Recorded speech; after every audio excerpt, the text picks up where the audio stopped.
This is Kurt Gowdy with Harry Carey, bidding you welcome to the third game of the 1964 World Series of Baseball from Yankee Stadium in New York. This series is brought to you by Chrysler Corporation, makers of the new 1965 Plymouth, Dodge Trucks, Chrysler, and Imperial. Today's hosts, Chrysler and Imperial. And by Gillette, maker of the incomparable Gillette stainless steel blade, the world's sharpest, easiest shaving, #1 in sales by far. And the slim adjustable razor, foamy shaving cream, Right Guard deodorant, and Sun Up aftershave.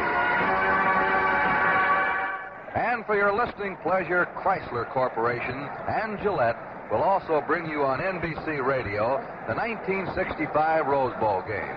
In this way, these companies wish to thank you for your support. Game 3. We're all even up. They have split the first two games in St. Louis, and now it's Yankee Stadium. The Yankees have 3 games in a row in their own ballpark. If they sweep all 3, the series, of course, would be over. The Cardinals, by winning at least one of these 3 games, can force the series back to St. Louis. The weather started out to be a clear, sunny day this morning, and now it is overcast, and it is chilly here and windy at Yankee Stadium. The temperature is in the 50s. We have a 15-mile-an-hour wind blowing from third base toward first base. In every game played so far in the series, the breeze has been a factor, and it is going to cause trouble today on fly balls and pop-ups, and batters who get the ball up in the air toward right field today are going to be given a big boost. So we'll be calling the wind for you as the game progresses, but it is very definitely a factor in this game. 68,000 fans are here. The ballpark, of course, Yankee Stadium, the famous 3-deck stadium. 21 of the Cardinals will be playing here for the first time. Triple decks, casting tricky shadows, but today Lou Brock of the St. Louis Cardinals will get a break. We'll talk more about that later. Right now we want to tell you that this program is authorized under broadcast rights granted by the Commissioner of Baseball solely for the entertainment of our audience. And any publication, rebroadcast, or other use of the descriptions and accounts of this game without the express consent of the Commissioner is prohibited. Left field at Yankee Stadium is a murderous sun field. When the ball leaves the bat, the left fielder has to judge a fly ball against the background of the fans in the third deck, also with the haze and the smoke, and the sun just peeps over the edge of the roof. But right now, we'd say Lou Brock has a big break. He's never played there before. Of course, Tommy Tresh has. And Brock will not have a sun field today. It is overcast. And if it were a sun field, and it may be the next couple of days, of course, he may be the man most on the spot. The pitchers today, a veteran for the St. Louis Cardinals, Curt Simmons, who at the age of 21 was with the Phillies when they won the pennant, but did not pitch in the World Series.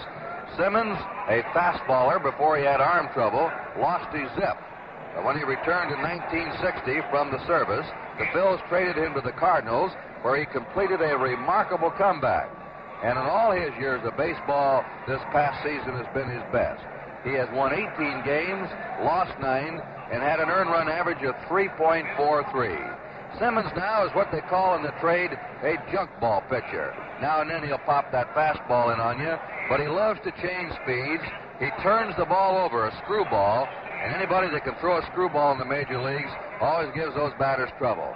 He has excellent control, and it's this type of pitcher that over the years has given the Yankees more trouble than any other type. The Yankees love to hit against a fastball pitcher all the way, but Simmons, with his change of speeds, his screwball, may give the Yankees real trouble today if he can put that ball where he wants. And also, this is the ballpark that favors a left-handed pitcher with the short right field port. Jim Bouton, a 25-year-old right-hander, will be starting for the Yankees. This is his 3rd season with New York. And a year ago, he saw action against the Dodgers in the World Series. He lost a heartbreaker to Don Drysdale, 1-0 in the 3rd game. Bouton this past year won 18 games, He had won only 7 games up till the 4th of July, but he finished strong. He won 18, lost 13, with an earned run average of 3.02. The year before, he won 21 games. Boughton has as good a stuff as anyone in the American League when he's right. He has a real hard fastball, a crackling overhand curve, and a changeup. And he has a very unique way of preparing himself for a ball game. He is just now coming out of the Yankee dugout to warm up. And you might say, why is he warming up only 10 minutes before the game? Well, he warmed up a half hour ago. He takes 2 warm-up periods. He warms up for about 10 or 12 minutes, around 30, 35 minutes before the game. Then he comes back and warms up again, 10 minutes before the game. Earlier in the season, he was having troubles in the first and second inning, and he decided that he would take 2 warm-ups and try and pitch the first inning before the ball game ever started. It's been effective for him. In fact, this may be the pattern for some of the other pitchers in baseball who have trouble loosening up early in the game. Well, this third World Series game is being brought to you from Yankee Stadium in New York. Move up to Chrysler, the most beautiful car in town. This year, drive Chrysler. You get comfort all around. Chrysler, model 1965. The most beautiful Chrysler ever built. 18 feet of comfort, 2 tons of security. And 7 Newport models are priced at only a few dollars a month more than some of the most popular smaller cars. That's why when your Chrysler dealer says, "See us, we deliver," he means it. You like the low prices, big values, now easier to own. Move up to Chrysler, the smart new Chrysler. Go out and make your move out today. Your Chrysler dealer invites you to test drive the all-new, completely different 1965 Chrysler. He'll show you firsthand why Chrysler is the people's choice. Chrysler is the people's choice. Now let's have the batting orders for the third game of the 1964 World Series. For the visiting Cardinals, leading off and playing center field will be Curt Flood. Flood's in center field. Batting number 2, the left fielder, will be Lou Brock. Brock in left field. Hitting third, playing first base, will be Bill White. White is at third base. Batting cleanup for St. Louis will be Ken Boyer. Boyer, the cleanup man. Dick Grote will be hitting number 5. Grote playing shortstop. Catching and batting number 6 will be the catcher, Tim McCarver. McCarver batting 6th and catching. In right field, hitting number 7, Mike Shannon. Shannon in right field, batting 7th. Javier is still out with a hip injury, and Del Maxville will be playing second base. Maxville at second base. And pitching will be Curt Simmons. Simmons will be the pitcher today for the Cardinals. So quickly down that order again. Flood leading off. Brock batting second. White hitting third. Boyer in cleanup. Grote batting 5th. McCarver hitting 6th. Shannon 7th. Maxville 8th. And Simmons 9th. Now for the home team, the New York Yankees. Playing shortstop leading off will be Phil Linz. Linz at shortstop. Batting number 2, Bobby Richardson. Richardson playing second base, hitting second. In center field, batting third, Roger Maris. Maris, the center fielder. The cleanup man, Mickey Mantle. Mantle in right field. Hitting number 5, the catcher, Elston Howard. Howard catching. Batting number 6 for New York, Tommy Tresh. Tresh hitting 6th. He's playing left field. First base will be Joe Pepitone. Pepitone at first base. Playing third base and batting 8th will be Cletus Boyer. Boyer batting 8th, and Boughton is the pitcher. Quickly, the Yankee lineup again. Linz leading off. Richardson batting second. Maris hitting third. Mantle batting cleanup. Howard batting number 5. Tresh hitting 6th. Pepitone batting 7th. Boyer hitting 8th. And Boughton is the pitcher. The umpires are rotating again. Behind home plate today for the National League will be Ken Burkhardt. Umpiring at first base will be Hank Soar of the American League. Vinnie Smith of the National League's at second. Al Smith of the American League will work third base. Frank Sikori of the National League will work the left field line. And Bill McKinley of the American League will work the right field line. Boughton and Simmons are still warming up. Well, both managers are optimistic. Johnny Keane, the Cardinal manager, thinks that Big Yankee Stadium will not hurt the Cardinals. It'll help them. Cardinals have blazing outfield speed, and they're not a home run hitting team. They're a line drive type hitting ball club that led the National League in batting average. And he thinks the spacious areas here, with the sharp line drives the Cardinals hit, plus their speed in the infield and outfield, the big ballpark, will not hurt the Cardinals, but could be an advantage to them. And as Yogi puts it, I'd always rather play in my own ballpark. And Yogi says, I hope we can wrap it up in 3, but if we win at least 2, we'll be in good shape. Now they're out there at home plate. The managers are meeting before the ball game. We're just about ready for action. The color guard's out at Yankee Stadium in the center field area. And just a moment or two, we're going to have the playing of the national anthem. And so it's my pleasure now to turn the microphone over to the voice of the Cardinals for the last 20 years, the man who'll be calling the play-by-play on the first half of the ball game for you, Mr. Harry Carey. Thank you very much, Kurt Gowdy, and hello again, everybody.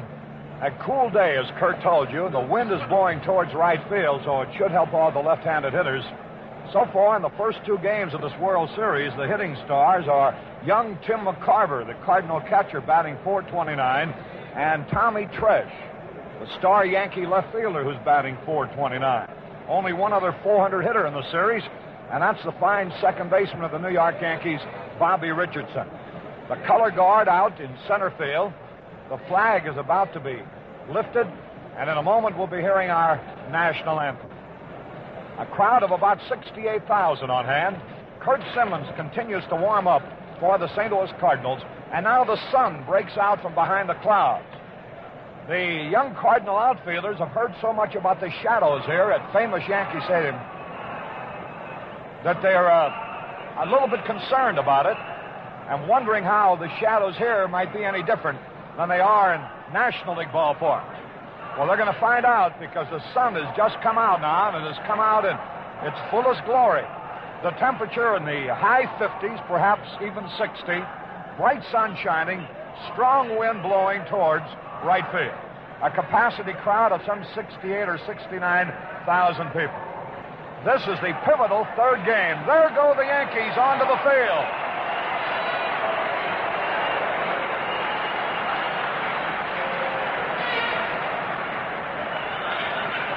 And now, ladies and gentlemen, Tony Martin will sing our national anthem. Marine barracks of the New York Naval Shipyard raises the colors. Will you please rise? As Mr. Tony Martin, accompanied by the Vincent Lockers Orchestra, sings our national anthem. Ladies and gentlemen, Mr. Tony Martin.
pause 10 seconds for station identification. With winter approaching, one name stands for reliability in heating, APCO, the American Furnace Company. Call them at Mission 7 1300, KMOX, FM, St. Louis. With Curt Gowdy, this is Harry Carey from Yankee Stadium in New York. The third game of the World Series is about to get underway. Jim Bouton on the mound out there for the New York Yankees. Curt Flood will be leading it off for the St. Louis Cardinals. Coaching at third base, Vern Benson, whose wife underwent major surgery in a hospital down in North Carolina. Coaching at third base for the St. Louis Cardinals, and Joe Schultz at first base. Around the Yankee infield is Joe Pepitone tossing the ball around. And Cletus Boyer at third base. Phil Linz at shortstop. Bobby Richardson at second base. And, of course, Joe Pepitone at first base. Elston Howard trotting back to his position behind the plate. The outfield for the Yankees, Tommy Tresh in left, Roger Maris in center, and Mickey Mantle in right. The sun is shining brightly now. Bouton just finishing up his warm-up tosses. Curt Flood, who's had 2 out of 9 in this World Series. He's driven in 3 runs, batting .222. For the season, he hit .311 with 5 homers and 46 runs batted in. Bouton, as Curt told you, lost a heartbreaker to Don Drysdale, 1-0 in the World Series last year. A very competitive young man, comes directly overhanded with a fine fastball, has a good change. Curt Flood, ready to step into the batter's box, and the third game of this year's World Series is about to get underway. In a short series, of course, every game is pivotal. But with the series tied at a game apiece, this third game certainly is that, too. So there's Howard's throw down to second base. The ball goes around the horn, and we're all set to play baseball as Curt Flood steps into the batter's box. Very fast, Flood. 26 years old. From Oakland, California. Bouton. A right-hander. Stockily built. Looks down, gets a sign. Elston Howard in the crouch. The windup, the first pitch of the ball game. Strike, a good fastball. And boy, he was plenty fast on that. Directly overhanded. Jim Bouton. Now lives in Ridgewood, New Jersey. Born in Newark. Here's a pitch on the way. Curve, strike 2, call. A sharp overhanded curveball caught the outside corner about belt high. Kenny Burkhardt, the plate umpire, he himself. He used to be a pitcher in the major leagues for the St. Louis Cardinals. Benny Smith, another one of the umpires, used to catch for the Pirates. Frank Sikori played in the National League. Here's a pitch. Foul backing out of play over this way. Hey, nice catch, and then he dropped it. A fan, he got that one right in the breadbasket. And he almost had himself a much coveted and treasured souvenir.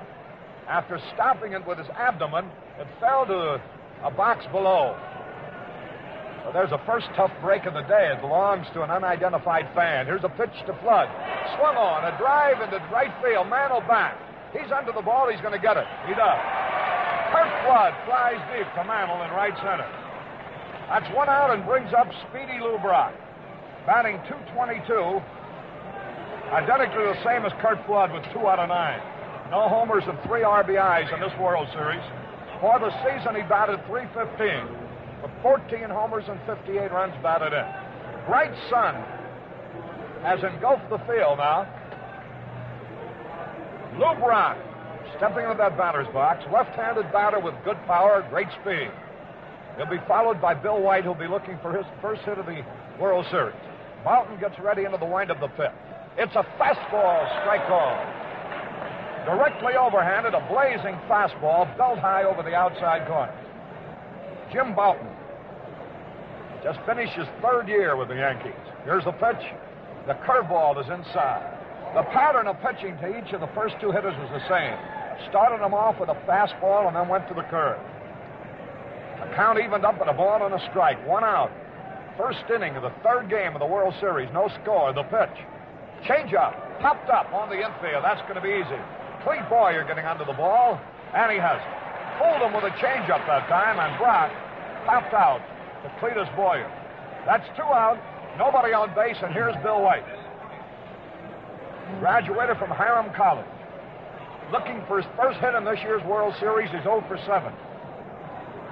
During the season, he batted .303 with 21 homers and 102 runs batted in. The windup by Boughton, the pitch. And it's a little bit low and inside. A breaking ball. So that's the first time out of the first 3 hitters that he threw a breaking ball first. 1 ball and no strikes, 2 out and nobody on. Here's a pitch on the way. It's a good fastball, and there's Boughton losing his cap. Something you can be prepared for throughout this game. His directly overhanded motion, quite frequently, he knocks the cap off his head. 1 ball, 1 strike to pitch. He had a cut and he missed the fastball. Strike 2. Boughton, if you can go by a first inning performance, is going to be a tough man to beat here today. Very quick. 2 strikes and a ball on Bill White. 2 out and nobody on base. Boughton getting set. Here's the pitch on the way. Slow curve, and he almost chased it. He held up in time, and the pitch went low. You heard the reaction of the crowd, I'm sure. 2 balls, 2 strikes. That was a real tantalizer. And you might prepare yourself for a lot of those from Kurt Simmons also. 2 balls, 2 strikes. Here's the pitch to Bill White. Lined in the left center field. Is going to be caught. Pressure's there. He has it. Bill White lines to Tommy Tresh in left. So it's nothing across for the Cardinals in the top of the first. So at the middle of the first inning, the score, St. Louis nothing, Yankees nothing.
Will lead it off for the New York Yankees. Linz has had 3 out of 8 in the series, batting .375. He's had 1 homer, drove in a run with that home run. Fine utility infielder, the Yankees. Into the windup goes Kurt Simmons, and the first pitch is a slow curve, a little bit low. Linz, during the regular season, hit 5 homers, drove in 24 runs, hit .250. Kurt Simmons, who won 18 during the regular season, as did Jim Boughton. The pitch by the veteran left-hander is a fastball. Right in there, a strike call. That evens it up with a ball and a strike. Boyer at third, Grote at short, Maxville at second, White at first, McCarver behind the plate for the Cardinals. Simmons on the hill. In left field, Lou Brock. In center field, Kurt Flood. In right field, Mike Shannon. The Cardinal outfield averages less than 26 years age per man. Shannon and Brock are 25, and Flood is 26. There's the windup, and the pitch is on the way. Slow curve in there, a strike off. 2 strikes and a ball. Kurt Simmons. There is poetic retribution.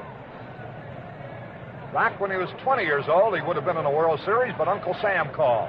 Here's the pitch, a bouncing ball to Boyer's left. Great stop. Here's the throw. He's out. A pretty play. Kenny Boyer took a base hit away from Phil Linz. with a sparkling glove hand pickup to his left. Follow with a perfect pass. 1 out. Here's Bobby Richardson, hitting .400 for the World Series. For the regular season, he hit .267. At 4 homers and 50 RBI. Boyer starts the ball game with a sparkling play for the Cardinals. Simmons pitched to Richardson. Fastball high and outside. Simmons, who went in the service before he could pitch in the World Series in 1950, won 17 games that year and helped the Phillies win, but he couldn't play in the series. Here's a pitch swung on. High pop foul out of play. That evens it up at a ball and a strike. 1 out, nobody on base, bottom half of the first inning, no score. Crowd of about 68 and 69,000 people capacity. Simmons getting set. Veteran at age 35. Here's the pitch on the way to Bobby Richardson. A hot shot on the ground. Maxfield on one hop to his right. Over to first, easy out. Richardson hit the ball sharply, but Maxfield came up with it. Kurt, that's what you see when Simmons pitches. He doesn't strike out many. He makes them hit the ball. So your outfield is busy and your infield is busy. Well, that's what those 8 fellows are out there for, Harry. That's the way he figures. That's his theory. Here's Roger Maris, left-handed batter hitting .333 in the World Series this year. Hit .281 during the regular season, the pitch. He didn't mean to swing a little pop fly. Maxwell going out in the short right, and he's got it. Maris was trying to check his swing, but popped out to Maxwell in short right field. So it is nothing across for the Yankees in the first. At the end of the first inning, the score, Cardinals nothing, Yankees nothing. See us. We deliver. The most beautiful new car. Chrysler 65. That's our car. And it could be yours. The most beautiful Chrysler ever built. See us. We deliver the car with 18 feet of comfort, 2 tons of security, more room, a better ride. See us. We deliver the big car that's easy to own. Easy to own because 7 Chrysler Newport models are priced only a few dollars a month more than some of the most popular smaller cars. Isn't this your year to move up? Then move up to Chrysler. See us. We deliver. Join the car buyers who are making the easy move up to the all-new Chrysler. See your Chrysler dealer. He delivers. Kenny Boyer will lead it off for the St. Louis Cardinals. Boyer, away to a slow start as the cleanup man for the St. Louis Cardinals. He's only had 1 hit in the series, 1 out of 7. Driven in 1 run, batting .143. During the regular season, he led the major leagues in runs batted in with 119. Walloped 24 homers. Hit .295. Boughton winding. Here's the first pitch. Fastball low and away. 1 ball, no strike. Nobody on, nobody out. Ball game in the top of the second inning with no score. Third game of the World Series here at famous Yankee Stadium. Here's Boughton's pitch to Boyer. High fastball, ball 2. 2 balls and no strike.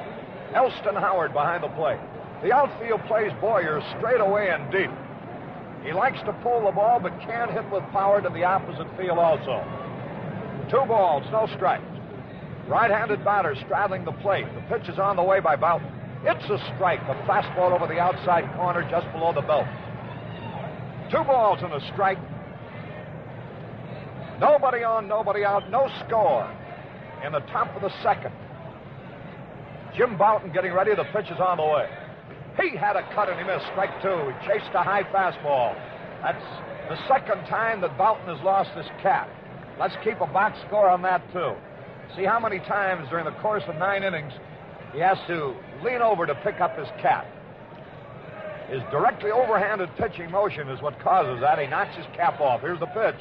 Swung on. Pop fly in the infield. He got him on a curveball. Pepitone is there, and he has it. Boyer popped to Pepitone. So, 4 men in a row retired by Jim Boughton. He lost a 1-0 game to Don Drysdale in the World Series last year. It was perhaps the best game pitched both by the winner and by the loser in last year's World Series. Dick Grote, hitting .286 in the World Series with 2 out of 7. Hit .292 during the regular season. Right-handed batter, likes to hit to the opposite field. Veteran shortstop who played in the World Series before. He's one of the few Cardinals who participated in the World Series. Here's the pitch, and it's high and outside. 1 ball to no strike. 1 out and nobody on, top half of the second inning with no score. Hope you're enjoying the broadcast wherever you are. Here's a pitch, swung and popped up. In foul territory, over near the stands is Pepitone, can't reach it. Dick Grote, great basketball star at Duke University, signed originally by the Pittsburgh Pirates, played a stellar role in their pennant a couple of years ago, just as he has in the Cardinals' victory this year. 1 out and nobody on, the ball game in the second inning. 0-0. Grote the hitter. Jim Bouton getting ready. Leans forward. Here's the pitch on the way. High fastball. 2 balls and a strike on Dick Grote. Tim McCarver will be next. The outfield bunches Grote towards right field. They figure him to hit in that direction. Boyer wide of the bag at third. Linz is playing straight away. Richardson a shade closer to first base than to second. And Pepitone wide of the bag. 2 balls and a strike. The pitch is on the way. Popped up foul and out of play over this way into the upper deck and into the third tier here at Yankee Stadium. 2 balls, 2 strikes. Dick Grote the batter. Neither team has had a base runner yet.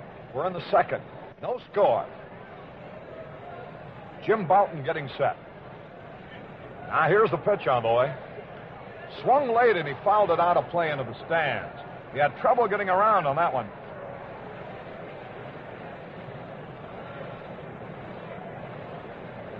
Bouton, a 6-footer, weighs 180 pounds. Went to school at Western Michigan at Kalamazoo. Won 18 and lost 13 for the Yankees this year. Here's a pitch. There's a drive way back, but it's curving into foul territory. Grote went the other way, pulled the ball, but fouled on the left field line. You know, the distances are very short down each line here at Yankee Stadium, but then they cut out, and it's a very expansive field. Got to have speed to play center field in this ballpark, which Roger Maris of the Yankees has and Kurt Flood of the Cardinals have. 2 balls, 2 strikes. Dick Grote waiting. And here's Bouton's pitch. Stay call, the curveball. Dick Grote is caught out on strikes. He thought the pitch may have been high. Said something to the plate umpire, Kenny Burkhardt, and now walks back to the dugout. With 2 away, 5 men in a row retired by Jim Bouton. And here's Tim McCarver, who in his first World Series at age 23 is hitting .429. He's had 1 run batted in, 3 out of 7. During the season, he batted .288. The pitch to the left-handed batter is a good strike, a fastball. Bouton very fast. Bouton, a 21-game winner last year, 18 and 13 this year. Now the pitch on the way. It's a curve a little bit low. And the count evens at a ball and a strike. 2 men out, nobody on base. Top half of the second inning, no score. We're in the 3rd game of this year's World Series. The Yankees have won 1. The Cardinals have won 1. Here's the pitch on the way to McCarver. High. 2 balls and a strike. Tim McCarver, the pride of Memphis, Tennessee.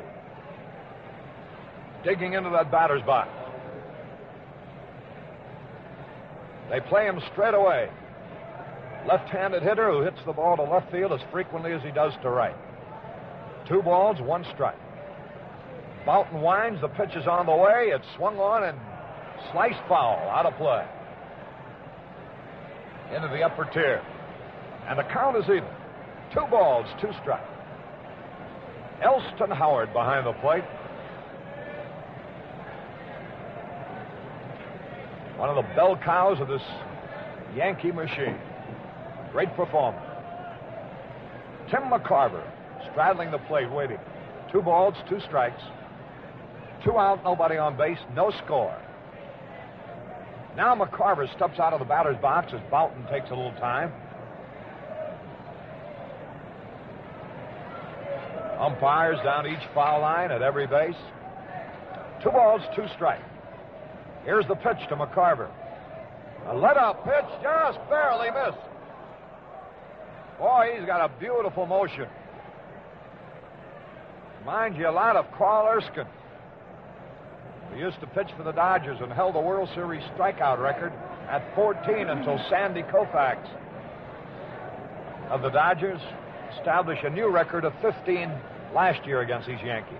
Now the 3-2 pitch swung and fouled out of play. 3 balls, 2 strikes, 2 out, nobody on base. Tim McCarver, the batter. Mike Shannon would be next.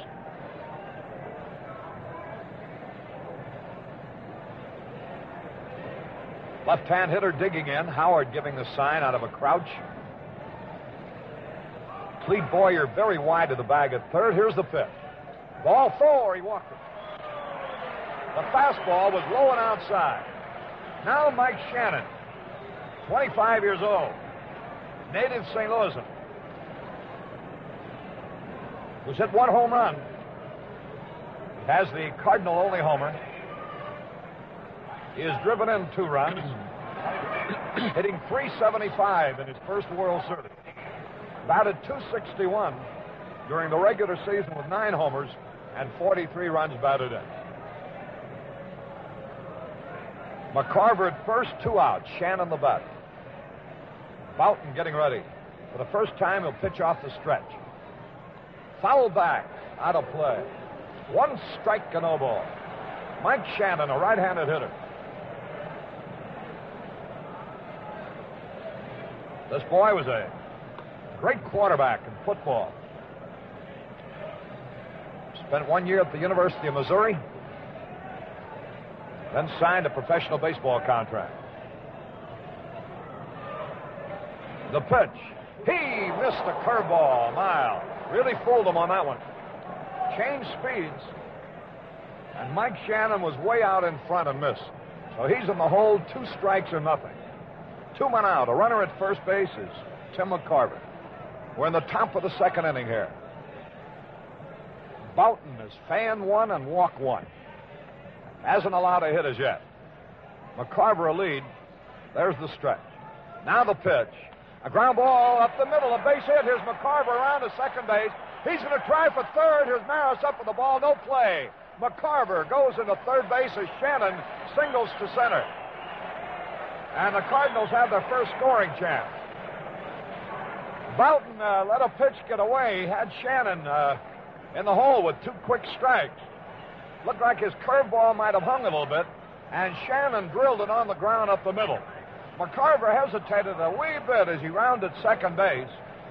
The ball didn't carry to Maris, and he had to charge in to grab it, and McCarver made third base easily. So there's the first hit of the ball game, the first scoring situation of the ball game. But there are 2 out. Runners at first and third, 2 away. And Dal Maxville, who's had 1 hit in his first World Series, 1 out of 4. The stretch, the pitch on the way. Popped up on the infield. That'll end this inning. Pepitone getting under the ball. And he has it to retire the side.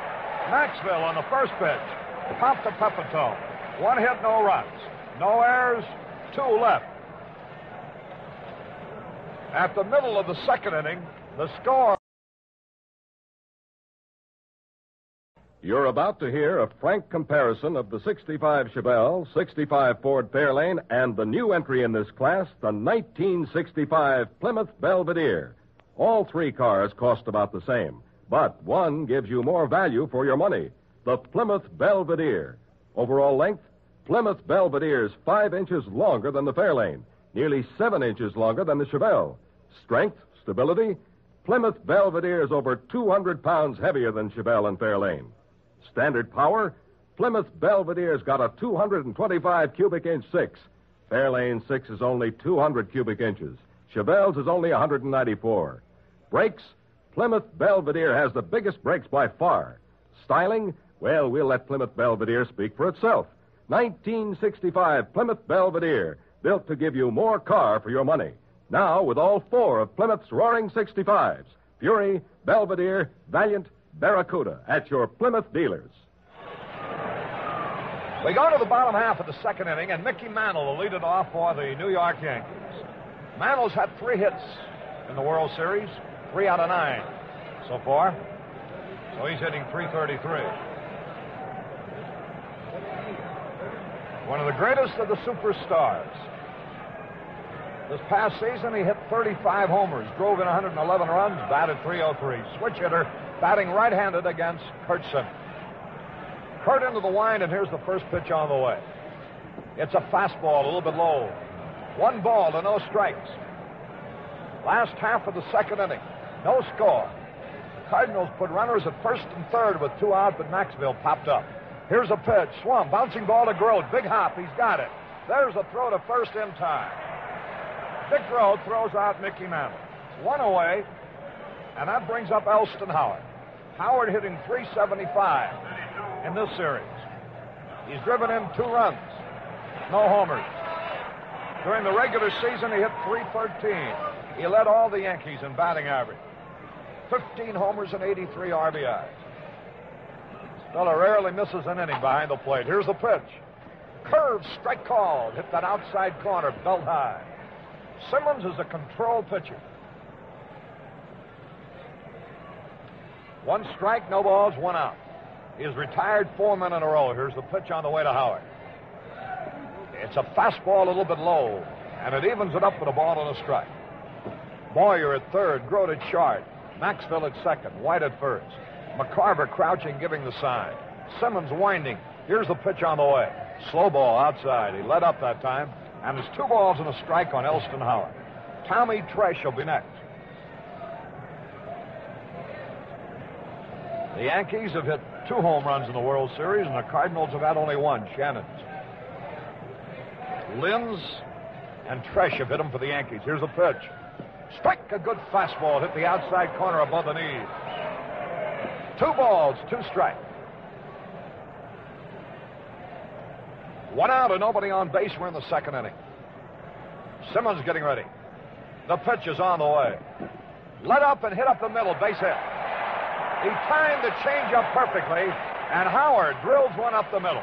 There's the first Yankee base runner, as Howard singles the center for his 4th hit of the World Series. Here's Tommy Tresh. Switch hitter will bat right-handed against Curt Simmons. Tresh, a fine athlete, great ball player, can do everything. Originally a shortstop, now plays left field for the Yankees. His dad, as everybody knows, Father Mike, was a major league catcher. Here's a pitch, and the curveball is low. Tresh, a very dedicated ball player. No monkey business with him. Takes great pride in his performance and works hard at it. The pitch is on the way, and it's a curved strike called, and that evens it up at a ball and a strike. 1 out, 1 on. We're in the second inning. No score. Curt Simmons getting set. There's the stretch. And the pitch on the way, and it swung, and he missed. And it's 2 strikes and a ball. Frank Rossetti coaching at third base. Jimmy Gleason at first base. Right-hand hitter Tommy Tresh. 1 out, 1 on. The defense against Tresh is straight away, deep to all field. Tresh has good running speed, too. The stretch, the pitch is on the way. Barely missed with it inside, and the count goes 2 balls, 2 strikes. 1 out, Howard, the runner at first base. Howard and Richardson now each have had 4 hits in this World Series to lead the Yankees. The pitch on the way. Curveball, fouled out, a play off to the right. And the count stays the same. Mike Shannon is the only Cardinal to have 4 hits. He's 4 out of 9 in this year's series.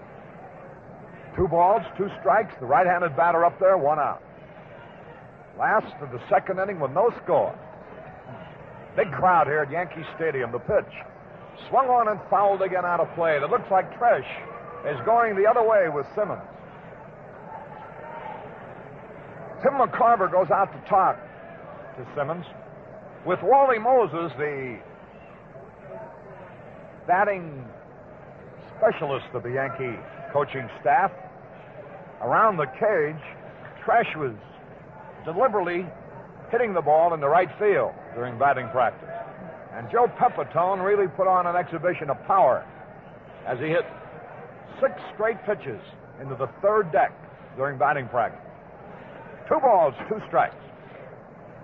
Pepitone will be next. The pitch, a high pop foul, outside first, over into the stands, White chasing it, Maxfield, no play. 2 balls, 2 strikes. 1 out, 1 on. Bottom of the second inning, no score.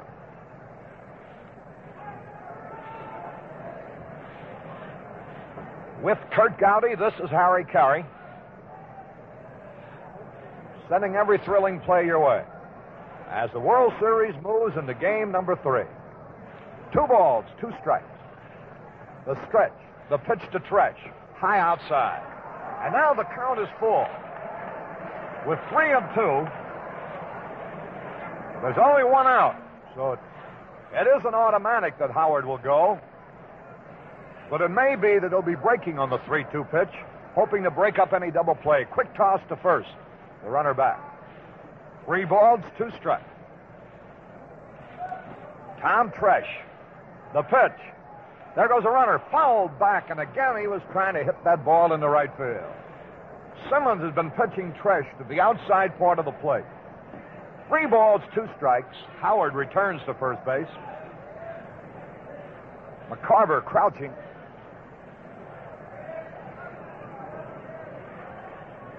Now Simmons gets set. From the belt. Here's the pitch. There goes a runner. Swung on. High pop fly in the infield. It'll be caught. Boyer drifting back in foul territory, and he has it. And there was pitching know-how that time. With 3 and 2, he let up. And Tresh was way out in front for the off-speed pitch and fouled out. Here's Pepitone. You will see now whether batting practice means anything. Pepitone really had the range, as I mentioned. 6 straight pitches. He belted into the 3rd tier in right field. And that was batting practice. Now he's facing Curt Simmons in the 3rd game of the World Series. They want to look at the baseball. Ken Burkhardt says it's all right. And fires it back into play. Pepitone. There's the stretch. And the pitch. He decked him. Down he went to get out of the way. You know, Pepitone was involved in one of the controversial plays of the series. So Simmons sort of brushed him back. Here's a pitch now. And inside again, almost hit him. And this draws a reaction from the crowd. Joe Pepitone from Brooklyn just celebrated his 24th birthday. 2 balls, no strikes. A runner at first base, 2 gone. Here's the pitch. Curve inside. Ball 3. 3 balls and no strikes on the left-handed batter. Previously in this series, manager Yogi Berra has allowed hitters to swing on a 3-0 pitch. Now here it is. And he takes ball 4. So the Cardinals had 2 men on with 2 out in the top of the second. Now the Yankees have 2 on with 2 out in the bottom of the second.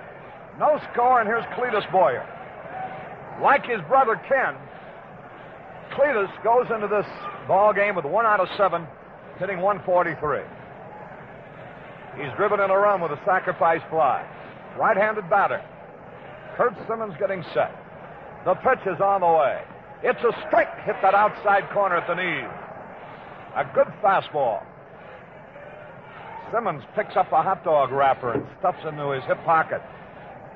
Then takes a squeeze out of the rosin bag. Pepitone is at first. Elston Howard at second. 2 men away. Bottom of the second inning. No score. The stretch. The pitch on the way. A high pop foul. Out of play. Souvenirsville. Some lucky fan will have a baseball to take home. KMOX and KMOX FM, St. Louis. 2 out. Second inning. 0-0. Cletus Boyer, the batter. The sun has gone into hiding now. It's been playing peekaboo with the clouds all day long. Here's the pitch. Line drive, left field, base hit. A run's going to score. Into the corner. Another man might have a chance. He's around to third. It's a double for Boyer. The Yankees lead 1-0. Kurt Simmons got way out in front of Cletus Boyer. 2 strikes and no balls. And then got the curveball to the inside part of the plate. And Boyer rifled a double into the left field corner. And Elston Howard has scored. Joe Pepitone stopped at third. And Boyer is at second base. 1-0 Yankees in the bottom of the second. We mentioned the partisan crowd in St. Louis, and you can tell from the roar here on that base hit that this is predominantly a New York Yankee crowd here today, as you would figure it to be. Now here's Jim Bouton. The pitch. There's a high fly ball to left. Brock is under the ball. He'll get it. Makes the catch, and that retires the side. 1 run scored. 2 hits. No errors. And 2 men left on base. So at the end of the second inning, the score, New York 1, St. Louis 0.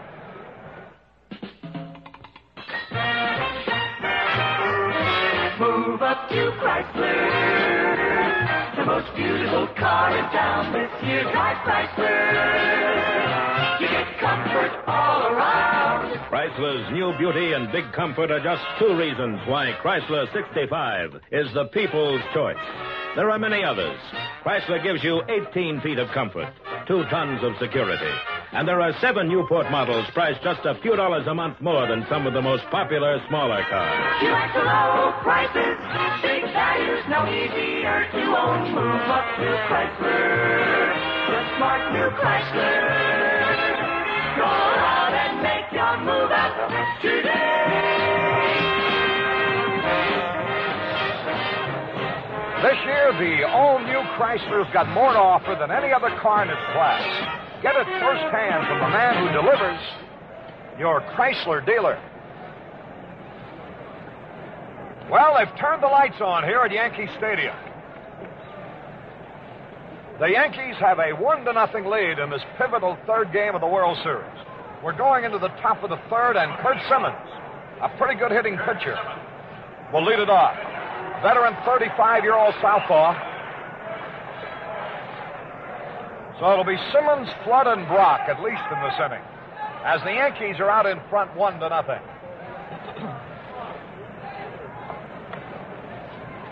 Here's Bouton getting ready. Clete Boyer plays Simmons very wide of the bag at third. Here's the pitch on the way. It's a fastball a little bit low. 1 ball, no strikes. Nobody on, nobody out. Top half of the 3rd inning, Yankees lead 1-0. Bouton's pitch on the way.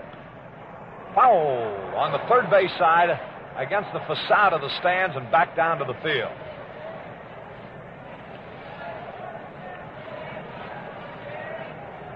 Many of the fans, including President of the Cardinals, Gussie Bush, put their top coats on a moment ago. Here's a bouncing ball fouled on the third base line. It's gotten chillier here at Yankee Stadium. And as the lights were turned on, it was almost like a signal for fans to stand up and put coats on. Sort of a raw day. Kurt Simmons in the hole. 2 strikes and a ball. Here's the pitch by Boughton. Inside curveball, and number 3 for Boughton, so far as the cap is concerned. So Boughton has dropped his cap 3 times and has allowed 1 hit. Yes, we're going to the 3rd. 2 balls, 2 strikes. The pitch. He struck him out on a foul tip that Howard held on to. So Simmons becomes the 2nd strikeout victim. That's 1 out, and here's Curt Flood, who started the ball game by flying out to Mickey Mantle in right field. Harry, I know one record will break today. Pitcher losing his cap. Probably should be a new statistic added to the record book. Pitch to Flood, he was going to bunt, but he took a strike instead. He shortened up as if to bunt. Changed his mind, and he did draw Boyer charging towards the plate. 1 strike and no ball. Quite frequently, batters will fake the bunt, not so much to actually bunt, but to draw the third baseman in a little bit. There's a change of pace, and he swung and missed. He had a good cut at that slow blooper type of change and missed it. 2 strikes, no ball. The Yankees have had a fantastic record in World Series competition. Out of 28 World Series, they've won 20 of them. Here's the pitch. High outside. Number 4 for dropping the cap. The Cardinals have played in 9 World Series, have won 6 out of the 9, and the Yankees 20 out of 28. So both these clubs have the tradition of being good World Series representatives. 2 strikes and a ball to pitch. He foul tipped, just barely ticked it. Rolls back to the screen. Burkhardt gets the new baseball into play. 1 out, nobody on base. The ball game's in the 3rd. 1-0, the Yankees lead. Clete Boyer drove in the run with a double into the left field corner. Here's the pitch. Fastball is outside. Number 5 on the cap.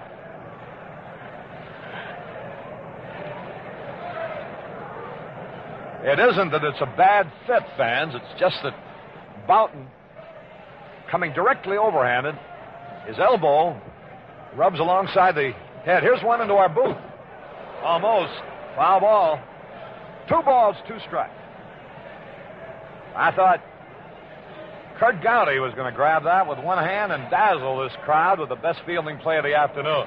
I was under the table. 2 balls, 2 strikes. 1 out. Ball game of the 3rd. Yankees leading 1-0. Curt Flood concentrates as he holds that bat at the end. Here's the pitch. There's a fly ball in the left center field deep, but Maris is there. He'll make the catch, and he does. Flood again flies deeply, this time to Maris in left center. That's 2 out, and here's Lou Brock. Popped up his first time, being fooled on a change of pace. Boughton has allowed only 1 hit, and that by young Mike Shannon. We're in the top of the 3rd, 1-0 in favor of the Yankees.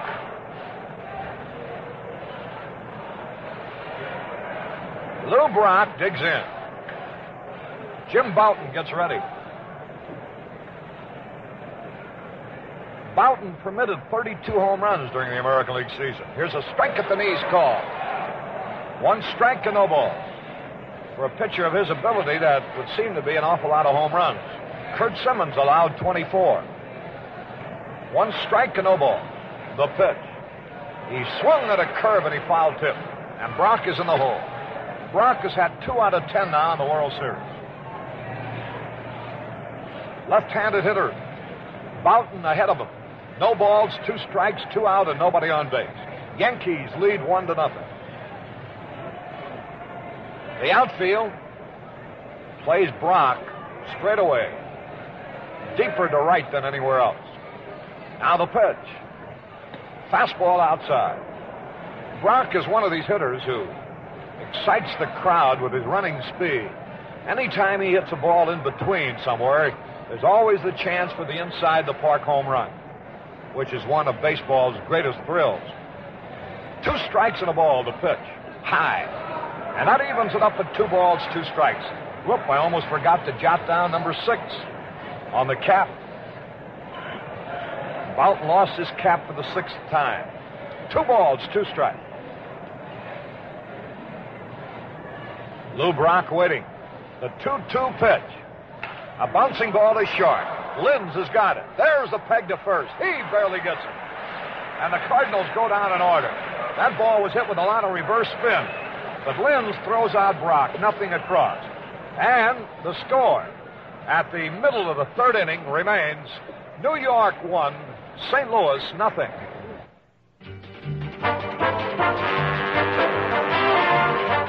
To mark the incomparable Imperial as a vintage achievement, we have made significant evolutionary changes. One is immediately apparent. The grille is new. The headlights are completely enclosed in tempered glass. Others include inlays of rare claro walnut, a master gauge that watches the other gauges, and power vent windows as standard equipment. Imperial's contemporary styling is very likely the most important reason why its sales have almost doubled in the past year. See the incomparable Imperial Vintage 1965. A private inspection of the incomparable Imperial will reveal a world of luxury unmatched in this country. Call one of your Imperial dealers today. We go into the bottom half of the 3rd. 1-0, New York. Top of their batting order, Phil Linz. He bounced out his first time up. The bespectacled infielder of the Yankees. Fine little ball player. Here's the pitch on the way. He takes a fastball outside of the belt. 1 ball, no strikes. Nobody on and nobody out. When the last of the 3rd, the Yankees are out in front 1-0. Clete Boyer's double into the left field corner gave the Yankees the lead. Here's the pitch to Linz. A hot shot on the ground. Grote, a diving stop. Long throw. He's out. Oh, what a sensational play that brings this crowd roaring to its feet. Dick Grote, a diving stop to his right, following with a perfect throw. And Phil Linz has been robbed of a base hit. 1 out. Here's Bobby Richardson. And the pitch on the way. High pop fly. Fooled him on a change of pace. In foul territory, Bill White under the ball, and he has it. Richardson on the first pitch. Fouls out to White. Boy, what a remarkable effort by Dick Grote. The Cardinal shortstop who dove to his right. Was lying flat on his face. Had to scramble up and threw perfectly. Getting a fast man, Phil Linz, by a stride. 2 men are out. Nobody on base. Here's a home run threat. Roger Maris, who now lives in Kansas City. There's a fellow who can hit with tremendous power. The pitch is a strike. A good fastball.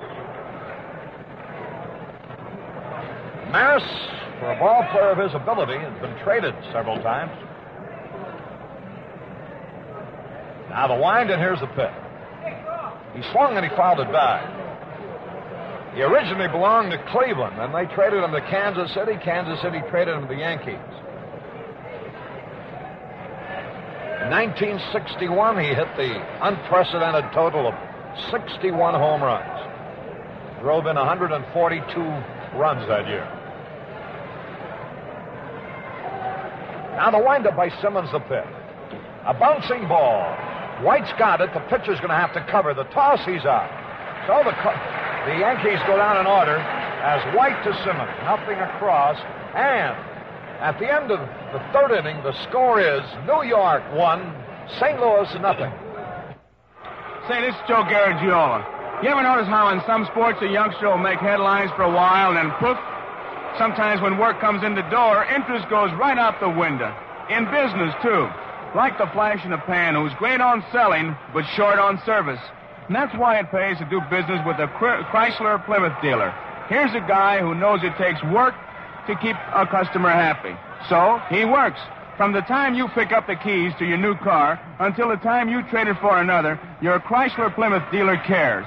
He calls it customer care. Service that treats you like a guest. And he treats your car as well as he treats you. Mopar Chrysler parts, smart mechanics, a real car health plan. See your Chrysler Plymouth dealer, a man who keeps on caring. And right now, your Chrysler Plymouth dealer offers a free World Series spin-a-fact wheel. 60 years of World Series facts and figures, batting averages, pitching records, plus highlights of every series from 1903 to 1963. Be an instant baseball expert. Just ask your Chrysler Plymouth dealer for it. We pause 30 seconds for station identification. Now, Community Federal, the largest federally chartered savings and loan association in the state of Missouri, has branches that are open 24 hours a day, 7 days a week. They're the 5,000 mailboxes, and they make it convenient and easy for you to earn 4.5% on your insured savings. And since October 10th falls on a Saturday, all funds received by Monday, October 12th, earn dividends from the 1st. Start today to earn 4.5% on your savings and loan association, Community Federal. KMOX, KMOX-FM, St. Louis, your World Series station. With Kurt Gowdy, this is Harry Carey at Yankee Stadium. Bill White leading off for the Cardinals, and the first pitch is inside. White lined out to Tresh in left his first time at bat. He's nothing out of 8 now in World Series competition, anxious to break the ice. 1-0 Yankees lead. Here's the pitch. A high fly ball to left will be an easy out. Tresh is getting under the ball, waiting. He takes it. That'll give you an idea about Bouton's pitching. One of the men in the Cardinal lineup that he has to worry about from the standpoint of home run power. He's been able to make them hit to the long field, the opposite field, both times up. Now, those things aren't accidents. That's pitching. Here's Kenny Boyer. 1 out and nobody on base. The Cardinals have had only 1 hit. Jim Bouton comes in to pick up a wrapper now. Big number 56 on the back of his pinstriped Yankee uniform. Yes, here we are in the house that Ruth built. Here's the pitch. He swung at a fastball and he missed. Kenny Boyer, who's had 1 out of 8 in this series. Actually, now his brother has taken the lead on him. His brother has driven in 2 runs and has had 2 out of 8. Kenny has driven in only 1 run and has had 1 out of 8. 1 strike, no ball. The pitch. There's a high fly ball. That'll be an easy out. Roger Maris drifts over under the ball, and he has it. Boyer, hitting the ball off the end of the bat, popped to Maris in center field. So 2 men up, 2 men quickly down. Jim Bouton is master of the situation so far. Dick Grote was called out on strikes his first time up. Getting a nice hand from the crowd for that great stop that he made. Listen. Now the pitch, and he takes a strike, a good fastball. 1 strike and no balls. 2 men are out. We're in the 4th inning, 1-0 in favor of the Yankees. Simmons and Bouton hooking up. There's a curve low. A good downer that time. Boy, he comes directly overhanded with his curveball. 1 ball, 1 strike, 2 out. Nobody on base. 1-0 in favor of the Yankees. Dick Grote getting set. There's the pitch. Gets away from Howard a few feet. 2 balls and a strike. The fastball was low. Grote has had 2 out of 8 in the series up to this point. 2 men out, nobody on base. 4th inning, 1-0 Yankee. Mickey Mantle has played in more World Series now than any other outfielder in history. Here's the pitch, popped up on the infield. That'll be an easy out. Bobby Richardson back on the grass, and the inning is over. 1-2-3 again as Grote popped to Richardson. Nothing across to the Cardinals in the top of the 4th. So, at the middle of the 4th inning, the score remains Yankees 1, Cardinals nothing. You're about to hear a frank comparison of the 65 Chevelle, 65 Ford Fairlane, and the new entry in this class, the 1965 Plymouth Belvedere. All three cars cost about the same, but one gives you more value for your money. The Plymouth Belvedere. Overall length, Plymouth Belvedere is 5 inches longer than the Fairlane, nearly 7 inches longer than the Chevelle. Strength, stability, Plymouth Belvedere is over 200 pounds heavier than Chevelle and Fairlane. Standard power, Plymouth Belvedere's got a 225 cubic inch 6. Fairlane 6 is only 200 cubic inches. Chevelle's is only 194. Brakes, Plymouth Belvedere has the biggest brakes by far. Styling, well, we'll let Plymouth Belvedere speak for itself. 1965 Plymouth Belvedere, built to give you more car for your money. Now, with all 4 of Plymouth's roaring 65s, Fury, Belvedere, Valiant, Barracuda, at your Plymouth dealers. We go to the bottom half of the fourth inning, and Mickey Mantle will lead it off for the Yankees. And now the sun has come out again, bright sunshine. The lights are still on, however. Here's the windup in the first pitch to Mickey Mantle. He takes a fastball outside. Mantle, hitting right-handed against Simmons, bounced out the first time up. Nobody on and nobody out. Bottom half of the fourth. 1-0 in favor of the Yankees. The pitch now by Simmons is a strike call over the outside corner. Simmons trying to keep the ball away from Mantle.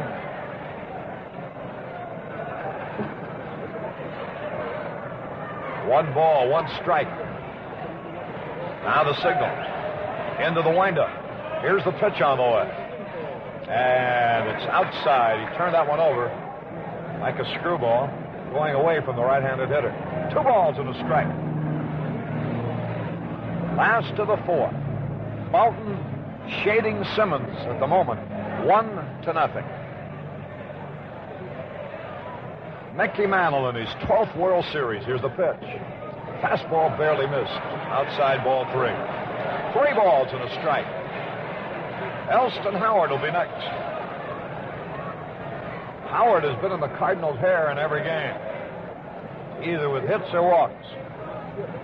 3 balls, 1 strike. The pitch on the way. Here it is. He walked him, ball 4. That's a second pass given up by Simmons. Brings up Elston Howard.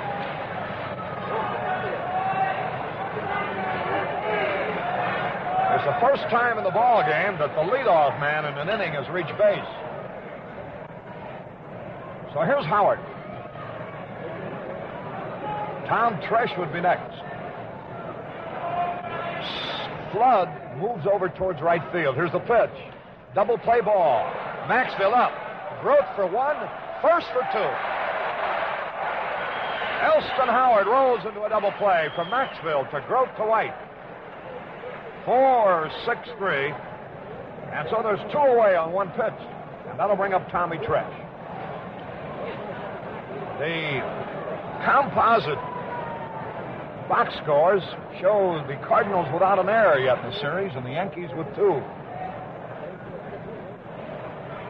Now Tommy Tresh, who fouled out his first time at bat. Switch hitter batting right-handed, the pitch. And it's a fastball outside. 1 ball, no strikes. Last half of the fourth. Each team now has turned over 2 double plays. Here's the pitch. Slow curve, hit sharply to Boyer. Nice stop. Long peg. He is out to retire the side. Boyer used his chest to trap that one with. And so it is. No hits, no runs, no errors. Nobody left. At the end of the fourth inning, the score remains. Say, this is Joe Garagiola. You ever notice how in some sports a youngster will make headlines for a while and then poof? Sometimes when work comes in the door, interest goes right out the window. In business, too. Like the flash in the pan, who's great on selling, but short on service. And that's why it pays to do business with a Chrysler Plymouth dealer.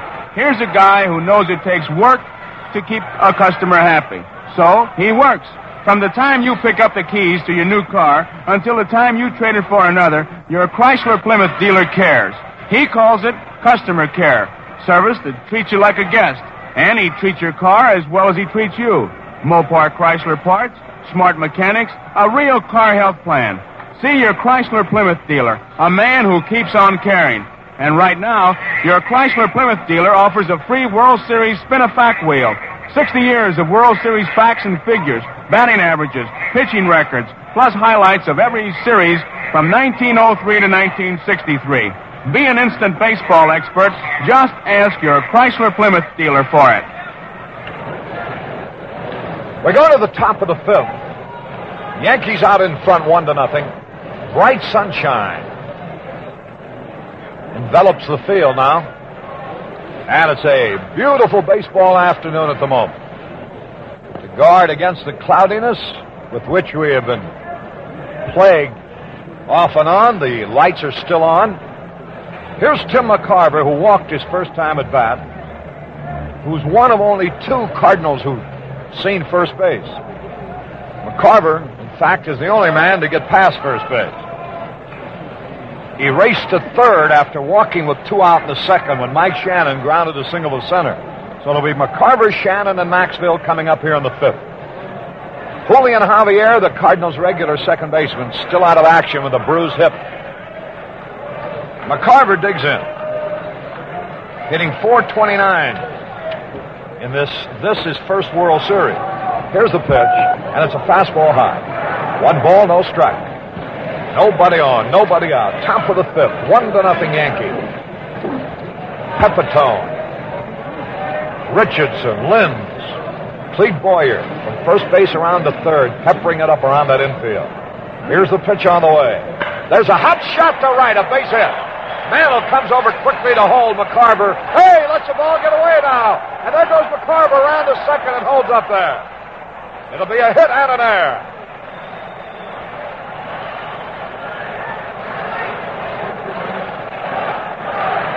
A single sharply hit to right by McCarver.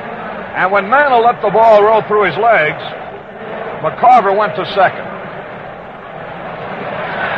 So there's the first error of the ball game, and the Yankees' third of the series, and now the tying runs at second with nobody out. Shannon, Maxville, and Simmons coming up, so the lower part of the batting order. Jim Bouton rubs that baseball up. McCarver, a safe lead at second base. Shannon straddles the plate, waiting. He has the Cardinals' only home run of the series. Bouton ready. And the pitch. He had a cut and he missed a fastball. Boy, that was his pitch. A fastball belt high, and he really had himself a cut, but didn't connect. 1 strike to no ball. The tying run at second base, nobody out in the top of the fifth. 1-0 Yankee. Mike Shannon up there. Bouton gets set.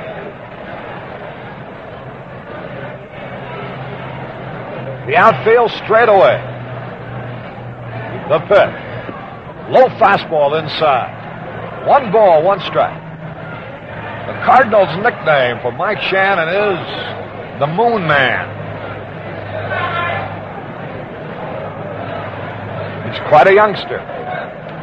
1 ball, 1 strike. Right-handed batter waits.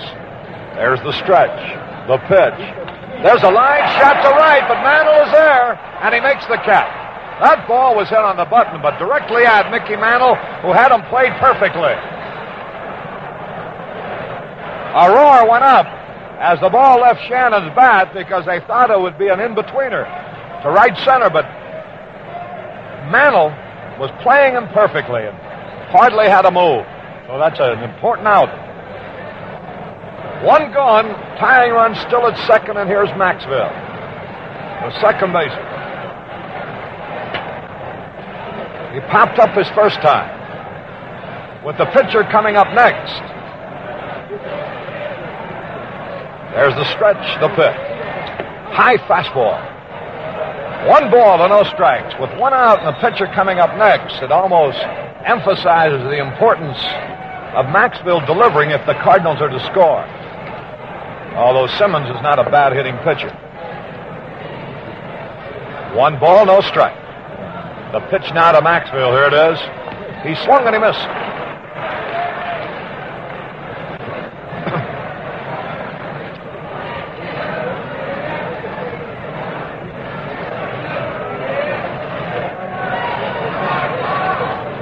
Now the sign. Ready is Boughton. The pitch. A bouncing ball to the second baseman. That'll be easy. Richardson to Pepitone. And McCarver takes third. So it puts it up to Simmons now to help his own cause. With the Yankees leading 1-0. We're in the top of the 5th.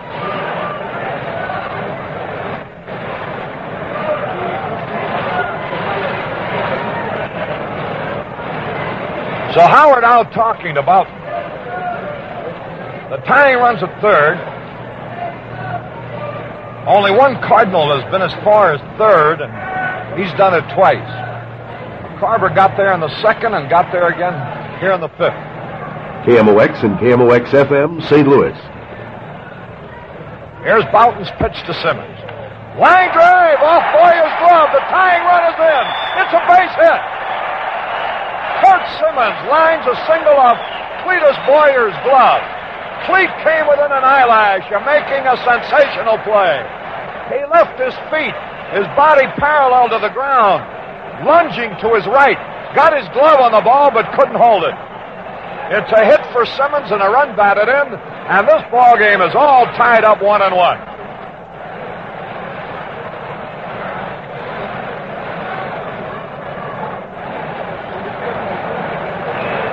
That brings up Kurt Flood with a runner at first base. 2 men away, 5th inning. Game tied 1-1. Cardinals now about hit the Yankees 3-2. Flood twice is flied out deep. The stretch, here's the pitch by Boughton. It's a curve in there, a strike call. 1 strike and no ball.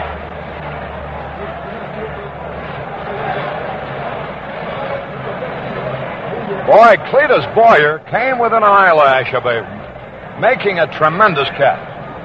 Now the stretch, the pitch, a bouncing ball is short. Lynn's got it over to second, force play. That retires the side. 1 run, 2 hits, 1 error, 1 left. The score, all tied up now, 1-1. The first half of the game has been brought to you by the Chrysler Corporation. The second half of this game is being brought to you by the Gillette Safety Razor Company. What a great pitching duel between Boughton and Simmons. That's the big news here. And big news in shaving today is this Gillette World Series special. It's your opportunity to stock up on sensational Gillette stainless steel blades at a bargain price. 2 6-blade dispensers. That's 12 Gillette stainless steel blades for just $1.50. You get weeks and weeks of clean, easy shaves, incomparable shaves, and save 28 cents in the bargain.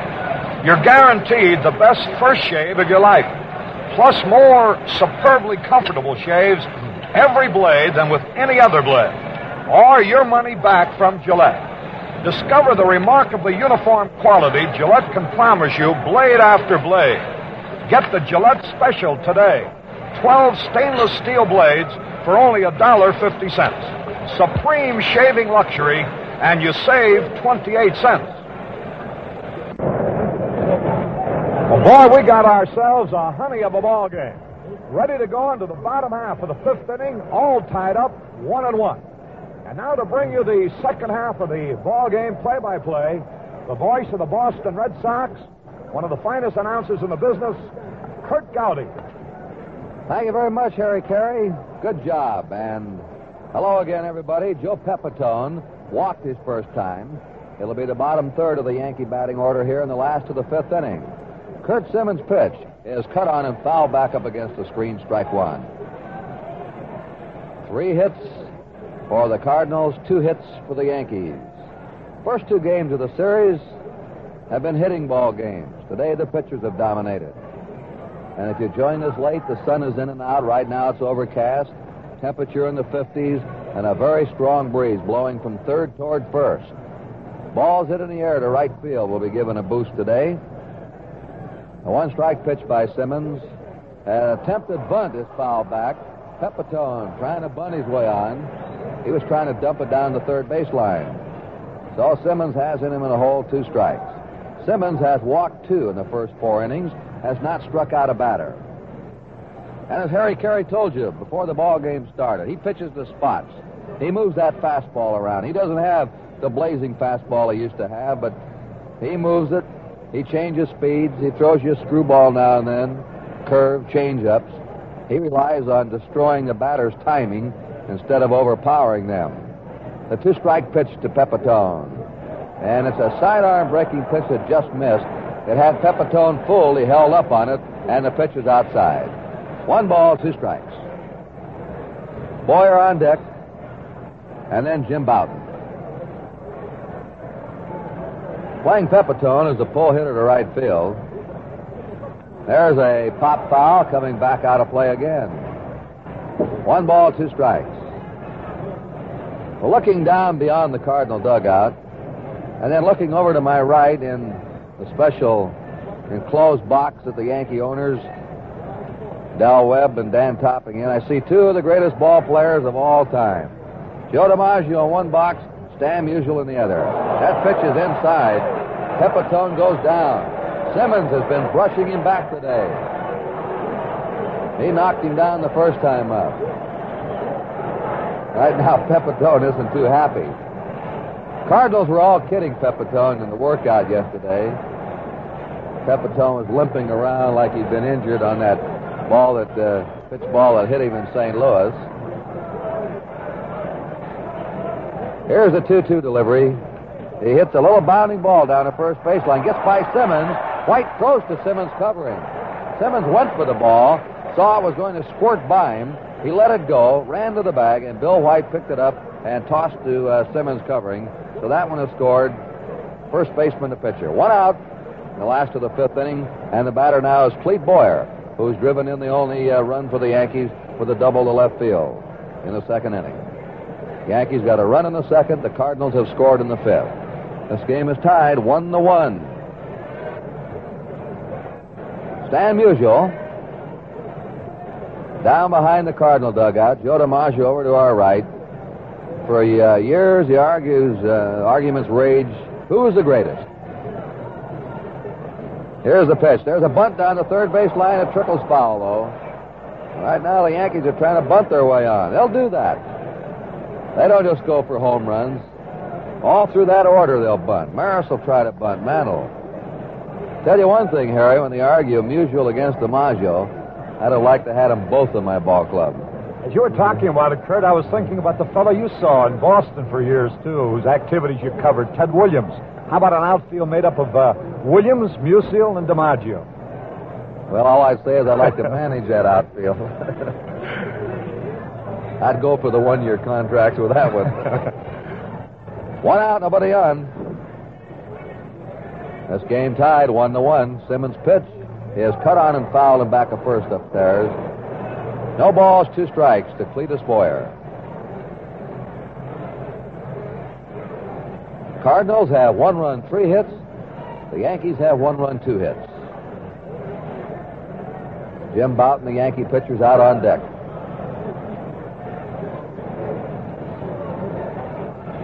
Simmons throws. Outside, he turned it over on him. Screwball breaking away from the right-hander. Well, the bottom of the order has done the damage today. Simmons has knocked in the only Cardinal run, and the number 8 batter in the Yankees. Boyer's knocked it in. There's a bounding ball, slowly hit to third. Brother Ken fires to first and throws out Brother Cletus. A close play by Ken Boyer, who's been playing a brilliant third base in this series. He's made 3 nice plays in this ball game to make it 2 down. And here's Bouton coming up. Bouton fly to left field his first time. Bouton gets a hand from the fans here at Yankee Stadium for his well-pitched game so far.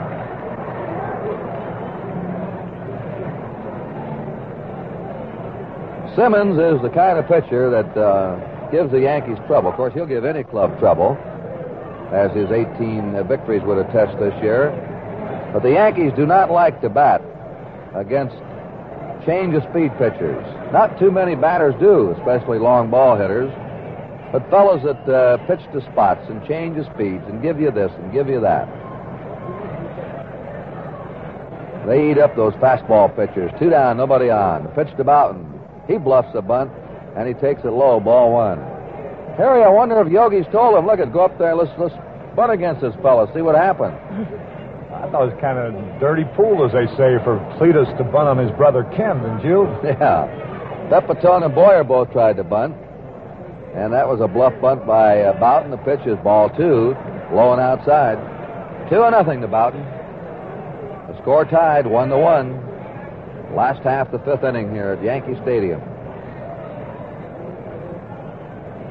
All right, Simmons throws. There it is, right in there for a strike call. 2 balls and 1 strike to Boughton.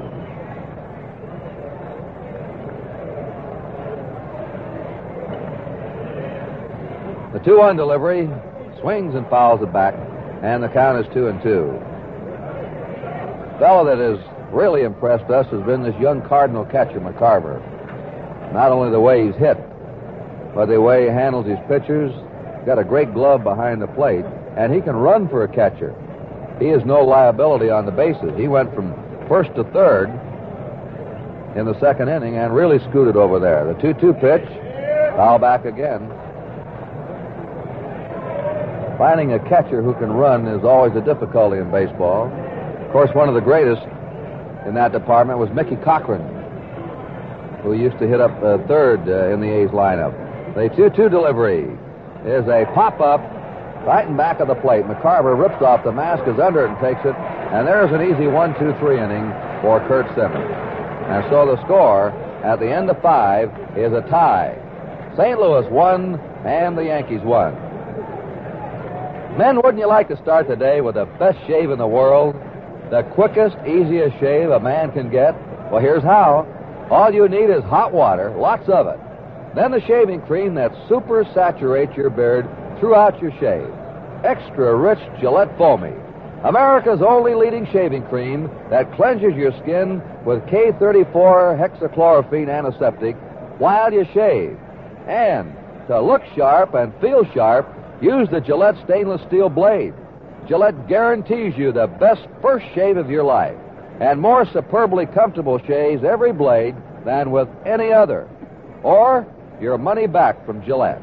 Clean, close shaves, blade after blade after blade. And for a perfect ending, Gillette's crisp new Sun-Up. Smells better, feels better. Splash on a dash, and believe me, you put on a happy face. Matchless shaving comfort from Gillette, the people who know men best. Right now, we pause 30 seconds for station identification. When it comes to borrowing money from GFC, it really is just as easy as it sounds. All you do is call GFC's Friendly Bob Adams at Main 14242. Friendly Bob arranges your loan right on the phone in minutes. If you're a working man or woman, get from $25 on up to $2,000 that fast and easy way. Why fret over money problems a minute longer? Call Main 14242 GFC and talk to Friendly Bob Adams. KMOX, KMOX-FM, St. Louis, your World Series station. This is Curt Gowdy with Harry Carey from Yankee Stadium. At the end of 5 innings, Game 3 of the World Series, Cardinals have 1 run, 3 hits, and no errors. The Yankees have 1 run, 2 hits, and 1 error. And here in the 6th inning, Lou Brock, Bill White, and Ken Boyer will be up for the Cardinals. They're number 2, 3, and 4 hitters. Brock has popped up and grounded out. Jim Bouton's pitch to the left-handed batter is a swing and a miss on an overhand curve. Strike 1. Right now, Shannon has been the leading hitter in the, McCarver, leading hitter in the series for the Cardinals. There's a bounding ball, 2 hops to second. Richardson plays his shoulder high, flips to first, and there's 1 away. 67,101 is the announced paid attendance at today's game. Here's Bill White, and he's probably wondering, when am I going to get my first base hit? He's gone 0 for 9 now. He's lined to left, and he's flying to left. And, of course, he's a big man in that Cardinal batting order. He knocked in over 100 runs. He's hitting number 3, and a fellow like this can really help your attack when he sticks in those hits, especially with some power. But so far, White has failed to hit. Playing him toward right, and he takes a curve high for a ball, 1-0. Ken Boyer on deck. So right now, Boughton is facing the two power guys in the Cardinal lineup. This game is tied 1-1, 6th inning. The pitch to White, swings and fouls the fastball back out of play. 1 ball, 1 strike. Boughton was jamming him inside. 1-1 to Bill White.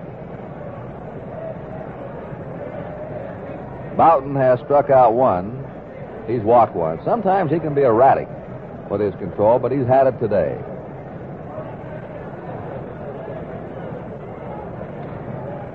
Two strikeouts. Let's check that. 1 ball, 1 strike. 1 out for the Cardinals. Nobody on here in the 6th inning. Boughton comes in overhand. A slow change of speed delivery that White was way out in front of, and the crowd roared. And White nods his head as if to say to Elston Howard and home plate umpire Burkhart, it was a good pitch. He really had me fooled. 1 ball, 2 strikes to Bill White. Boughton studies his side, now fires. Another slow one is high. Ball 2, strike 2. He came right back with a slow ball. 2 balls, 2 strikes to Bill White.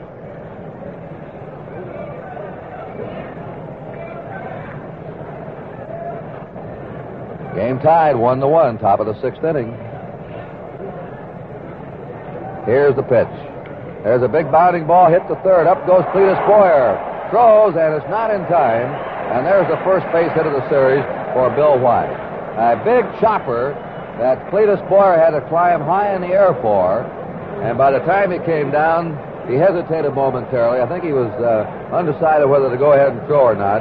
He finally flipped it over there, but too late. White can run. Cardinals now have 4 hits. The Yankees have 2 hits, and the batter is Ken Boyer, who's popped up and flied to center. Boyer now has 1 hit in 9 times in the series.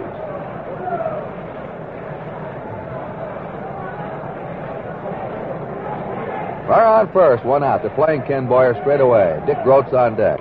He swings, sends a drive to deep left. Tommy Tresh going back, reaches up and grabs it right on the edge of the warning path in left center.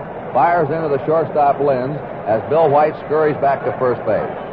Boyer's sort of hit a tough look in this series. He sent a long drive 400 feet to deep center in St. Louis that Roger Maris backpedaled to grab, and this ball was hit a long way. But of course, as they call it Death Valley, from left center to right center in this ballpark, 400-foot flies are just easy outs. You have to pull the ball down the line for home runs here, unless you hit those tremendous shots. So we have 2 down. Bill White's at first, and here's Dick Groat up. He's taken a call, 3rd strike, and he's popped up. A stretch by Boughton in the pitch.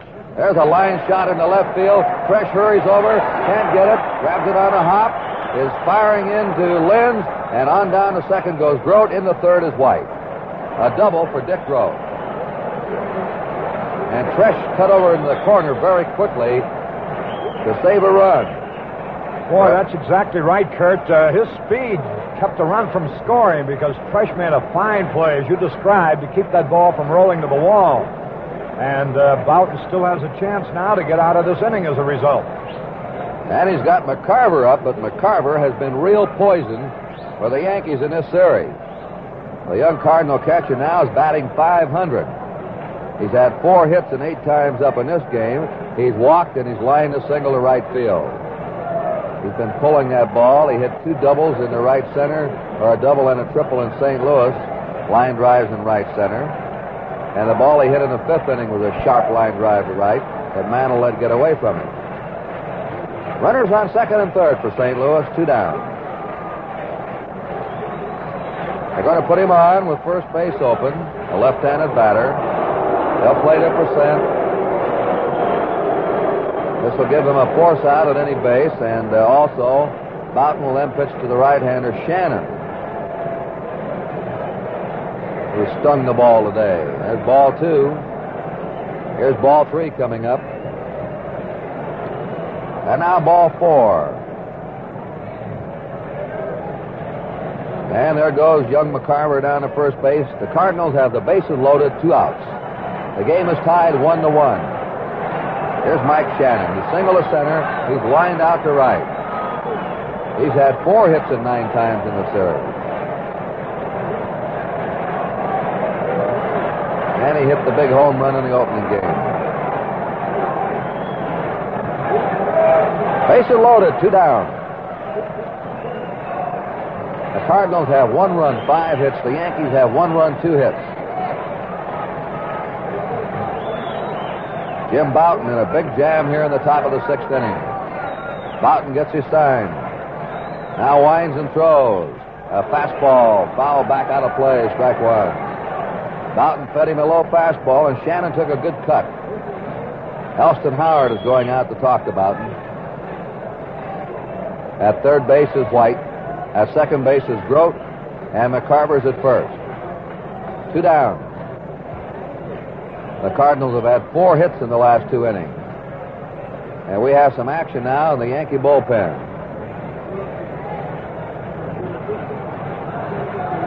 They're playing Shannon straight away.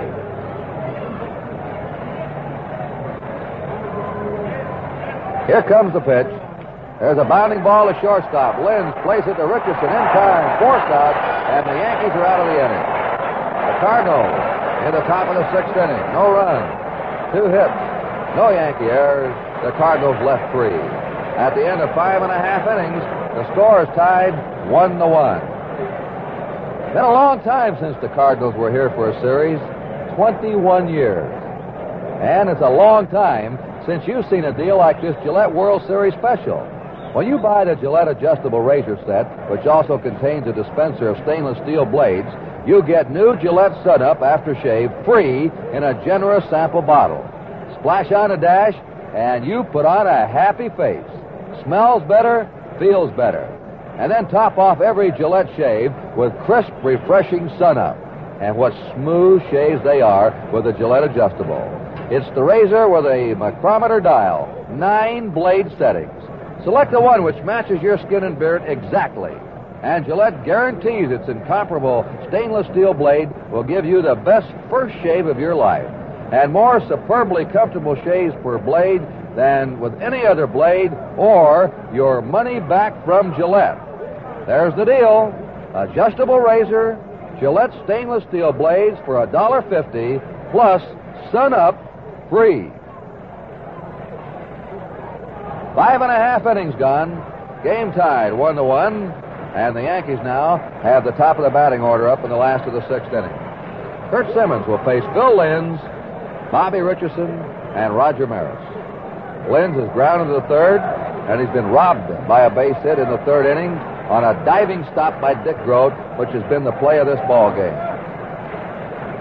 We've had 3 outstanding plays so far in the series. Pitch is high by Simmons, ball 1.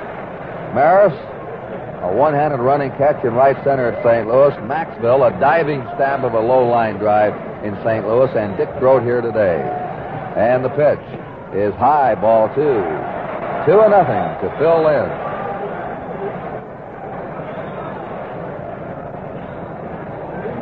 Simmons has allowed only 2 hits, and both came in the 2nd inning when the Yankees scored their run. There's the fastball over for a strike call. 2-1. Simmons has walked only 1. No strikeouts. 2 balls, 1 strike. Veteran left-hander comes down. Ground ball right to the box. A comebacker to Simmons. He flips to first, and there's 1 away. Lenz grounds out. Pitcher to first, Bobby Richardson, is grounded out and fouled out. The Yankees have not hit a ball out of the infield since the 2nd inning. That's how effective Simmons has been. He's had them off their timing. They're just hitting tappers to the infield, pop-ups. 1 out, nobody on. This game tied 1-1. A brilliant pitching duel today between Boughton and Simmons. Simmons' pitch is outside a ball. This is a great story in baseball, Curt Simmons. The Phillies thought he was washed up and traded him away. They wish they had not. He came back, what was he, 16-2 against them lifetime, Harry? That's right. He really haunted the Phillies. The 1-0 pitch is ground ball back to the box, base hit, center field. Bobby Richardson's on. That's the third hit now for New York. And Richardson now has 5 hits. He has the most hits now of any batter in the series. 1 out, Richardson on first. Richardson holds one World Series record that if you watch him play all the time, you say, well, he'd be the least likely to do it. Most runs batted in the series. He just seems to rise to his best in World Series play. 1 out, Richardson on first, and Roger Maris up. Maris has popped up and grounded out. Mickey Mantle's on deck. But now Simmons is facing the power boys in the Yankee lineup. Maris tries to hold up, can't do it. He swings and misses on a low curveball. That's a tough call for that home plate umpire, that check swing. But Maris committed himself, says umpire Ken Burkhart behind the plate. Richardson a short lead at first. Maris hits a high fly in the right field. Here's Shannon galloping in under, waiting, puts it away, and they're 2 down. Richardson stays at first, and now Mickey Mantle's up. Mantle batting right-handed. This year he hit .424 right-handed and .241 left-handed. He's grounded out to short, and he's walked in this ball game. We're all tied, 1-1. The Cardinals and the Yankees in the last half of the 6th inning. Richardson on first, 2 down. Mantle's being played deep and way around toward left. Pitch is low outside, ball 1. He hit the longest measured home run within Yankee Stadium this year. See where that 461 mark is out there, Harry? Yeah. That ball sailed over that way back up on the bleachers. A 500-foot home run. Pitch is low, ball 1. Of course, he's hit some of the most famous home runs in baseball. And when you look up, nobody's ever hit a ball out of Yankee Stadium, Harry. And down the right field line, off Pedro Ramos, he hit the facade of the roof in right field and missed by a couple of 3 feet, hitting it over the roof. Pitch is low inside for ball 3. 3-0. 2 down, Richardson on first. And Kurt Simmons is not giving Mantle anything to hit. Excuse me, Kurt. Earlier in the series, he swung with 3-0. Let's see if he does it again. All right. He's probably on his own. Here's the 3-0 pitch. He does. He lines it into right field for a base hit. Richardson is rounding second. He's coming on to third. Mantle's going into second, and the Yankees have runners on second and third.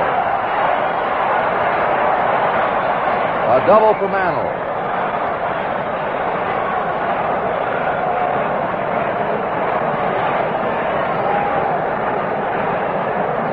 Richardson's at third. Mantle's at second. There are 2 down. And now Elston Howard's up. Howard has singled and hit into a double play. The Cardinals have 1 run, 5 hits, and the Yankees have 1 run, 4 hits.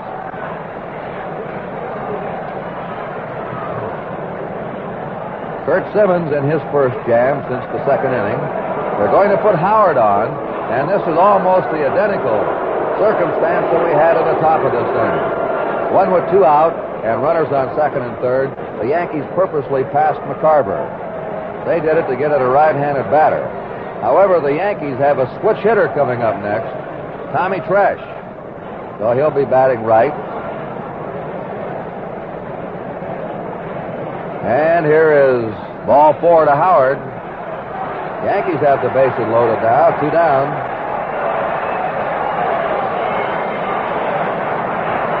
Richardson's at third. Mantle's at second. Howard's at first. Tommy Tresh, who leads the batters in the World Series so far and runs batted in with 5, has a chance to increase that total. He's popped up and he's grounded out. A straightaway for the right-hander. The pitch to him. And he popped it up to the infield. Bill White says, I've got it. He's under it, and White grabs it, and the side's out. Clutch pitching by both Boughton and Simmons in the sixth. No runs for New York. 2 hits. There were no errors. They left 3 men. At the end of 6 innings, the game is tied 1-1. Incomparable. That's the word for the Gillette stainless steel blade. You try it and find out why it's the #1 seller by far. Superb comfort, close, easy shaves, shave after shave, blade after blade. And with a Gillette stainless, you get uniform quality unequaled by any other. Gillette guarantees you the best first shave of your life and more superbly comfortable shaves every blade than with any other blade. Or your money back from Gillette. So get started today with that sensational Gillette stainless steel blade. We pause 30 seconds for station identification. What kind of money problems do you have? Medical and dental bills eating up the budget? Big car payments you'd like to cut in half? A whole pile of monthly bills got you snowed under? Well, the simple answer to all those problems is a phone number. Main 14242. Call and talk to GFC's friendly Bob Adams. Arrange in minutes for $25 on up to $2,000. KMOX, KMOX-FM, St. Louis, your World Series station.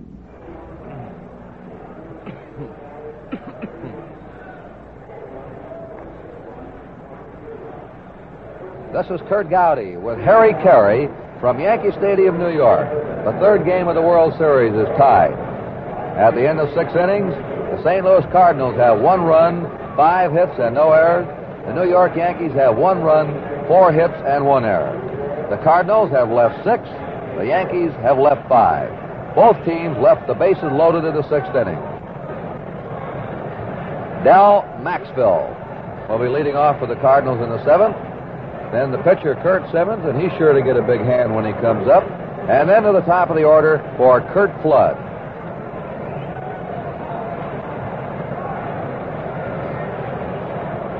Maxwell has popped up and grounded out, and the first pitch is high for a ball.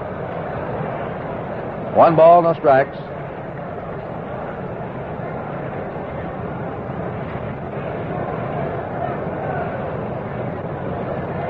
Boughton gets his sign, pitches 1-0, swing and a miss. 1 ball, 1 strike to Maxville, who went to school at Washington U in St. Louis. 1 ball, 1 strike. Overhand delivery is foul back. 1 ball, 2 strikes. The situation of Javier returning to action is somewhat muddled right now. He still has stiffness with a sore left hip, and it's a day-to-day proposition when he'll be back. Each club has lost a regular because of an injury. Kubek is out of the entire series.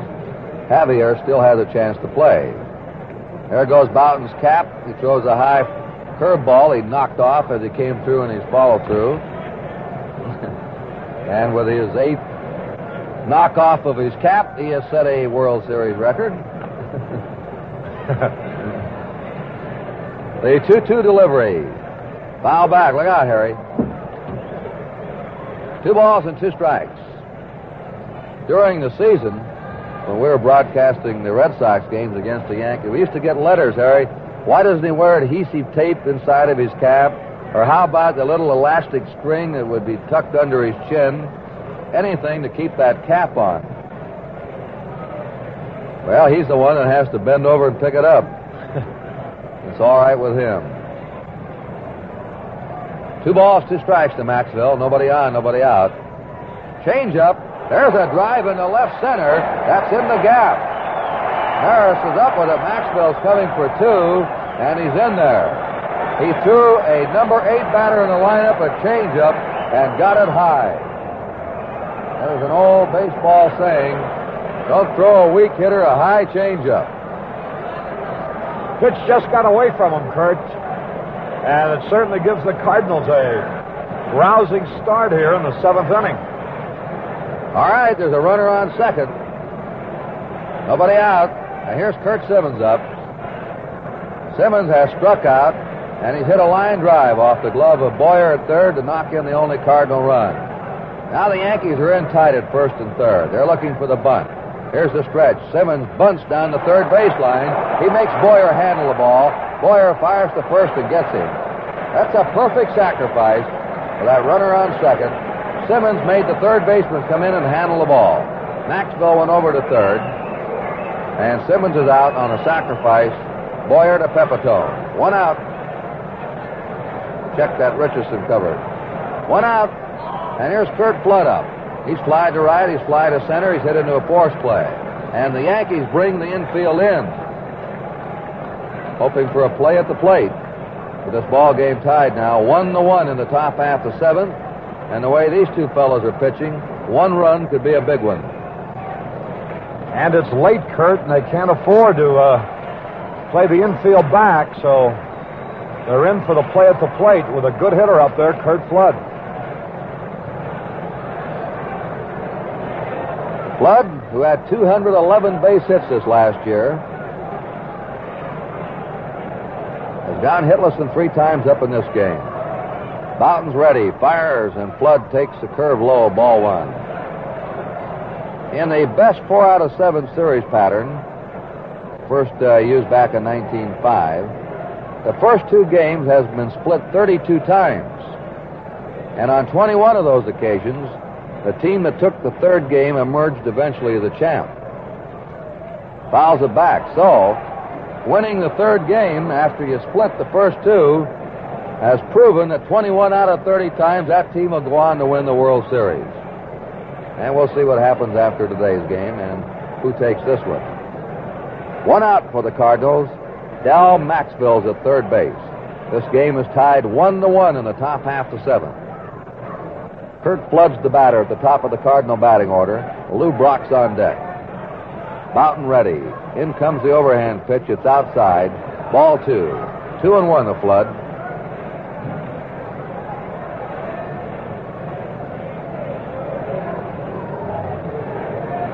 That infield right on the edge of the infield grass.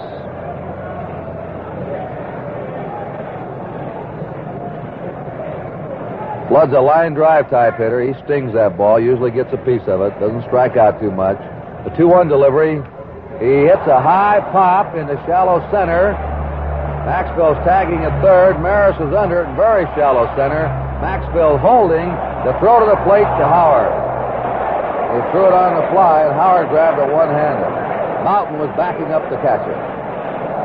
So we have 2 down. There's a big out for Bouton. Lou Brock has popped up, grounded to short, and grounded to second. Left-handed batter. Well, so far, Bouton has really taken care of that top of the Cardinal batting order.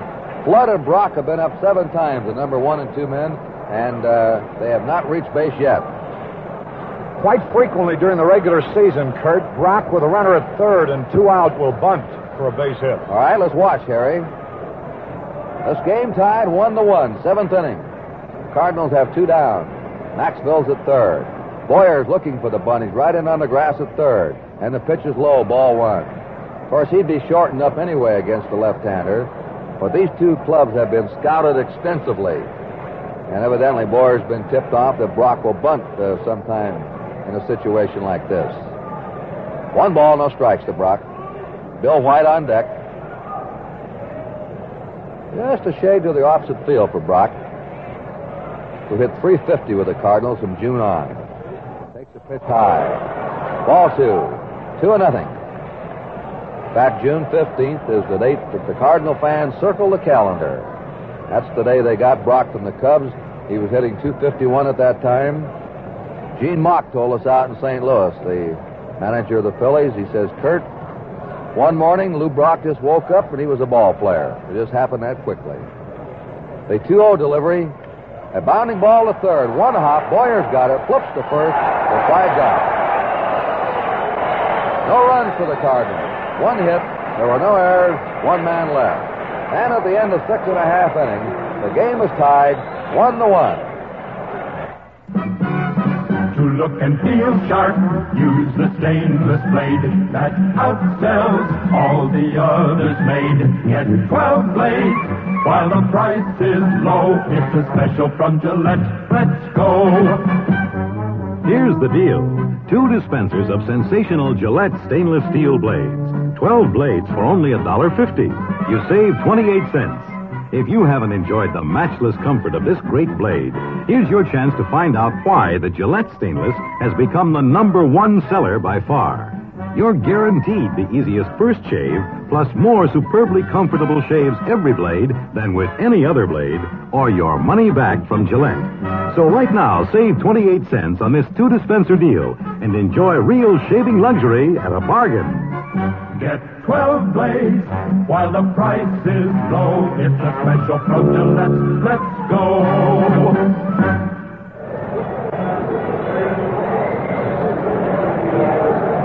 Well, we've had the 7th-inning stretch at Yankee Stadium, and now the Yankees send up the bottom third of their order in the last half of the 7th. Joe Pepitone, Cletus Boyer, and Jim Bouton.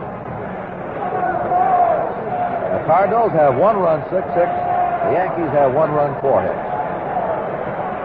Pepitone has walked and grounded out. Kurt Simmons throws. He swings and misses on a curve, strike 1. Bouton has pitched out of trouble in the 6th. The Cardinals led off the 7th with a double, but they didn't score. Simmons pitched out of a bases-loaded situation in the 6th, and now here he is in the last of the 7th. Pitches outside. This has been the best pitch game of the series, and to our way of thinking, the best one of the 3 so far. This has been a real beauty. This is for the folks who like great clutch pitching. First 2 games were hitting fans' delight. The pitch is a strike called. That's a fastball in the outside corner. 1 ball, 2 strikes to Joe Pepitone. Playing Pepitone as a dead pull hitter to right, with the exception of the left fielder, Lou Brock. Hit 28 home runs this year. There's a ground ball foul down the first baseline, and the count is 1 ball, 2 strikes to Joe Pepitone. They've already announced the starting pitchers for tomorrow. Whitey Ford for the Yankees. He'll pitch game 4, and Ray Sadecki. Sadecki for the Cardinals. Same 2 that opened the series in St. Louis on Wednesday. 1 ball, 2 strikes. Nobody on, nobody out. Simmons sidearms him. Outside, just missed with that one. 2 balls and 2 strikes.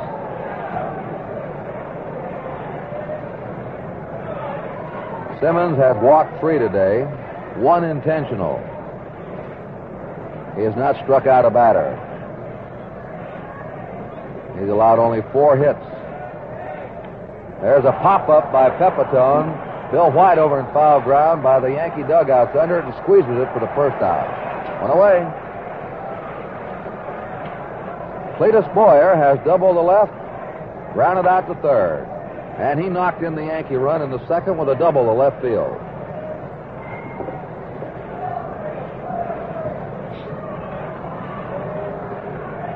So on they go. Kurt Simmons, 35-year-old left-hander, and Jim Bouton, 25-year-old right-hander. And they've really gone at it against each other today. 1 down, nobody on. Game tied, 1-1. Here's the pitch. There's a foul ball. Upstairs and back to first base. Strike 1.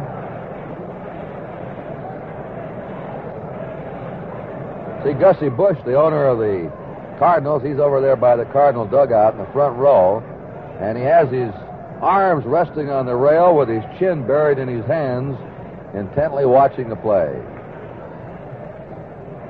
Pitch is low for a ball. This is his first World Series as owner of the Cardinals. That's a pose reminiscent of the old Judge Landis, Kurt. And I've seen a lot of pictures of the Judge with that pose. 1 ball, 1 strike. There's a smash foul down the right field line into the stand, except when he got mad, Harry. I never did have the privilege of meeting the late commissioner, but they say he was some character, Kurt. They did a tremendous job. 1 ball, 2 strikes. Ford Frick, the present commissioner of baseball, and his family are all down by the Yankee dugout. He has his grandson with him today. A 1-2 pitch. Blow outside. 2-2. They live in Lexington, Massachusetts. Grandson. 2 balls and 2 strikes to Cletus Boyer. 1 out, nobody on. Last half the 7th. It's a tie game, 1-1. Simmons comes in. There's a swing and a miss on a screwball. A breaking pitch that was going away from a right-hander. And that's the first strikeout for Simmons. That makes it 2 down for the Yankees. Here's Jim Bouton coming up. Listen to the hand for Bouton.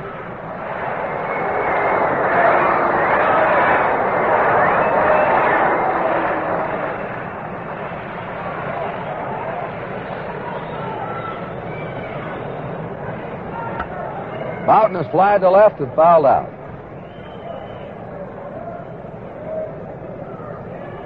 Phil Lynn's on deck. Bouton tries to bunt and fouls it off to the right of home plate, strike 1. Cardinals have 1 run, 6 hits. The Yankees have 1 run, 4 hits. And only 1 error in the game. That's been committed by the Yankees. The Cardinals have not made an error yet in this series.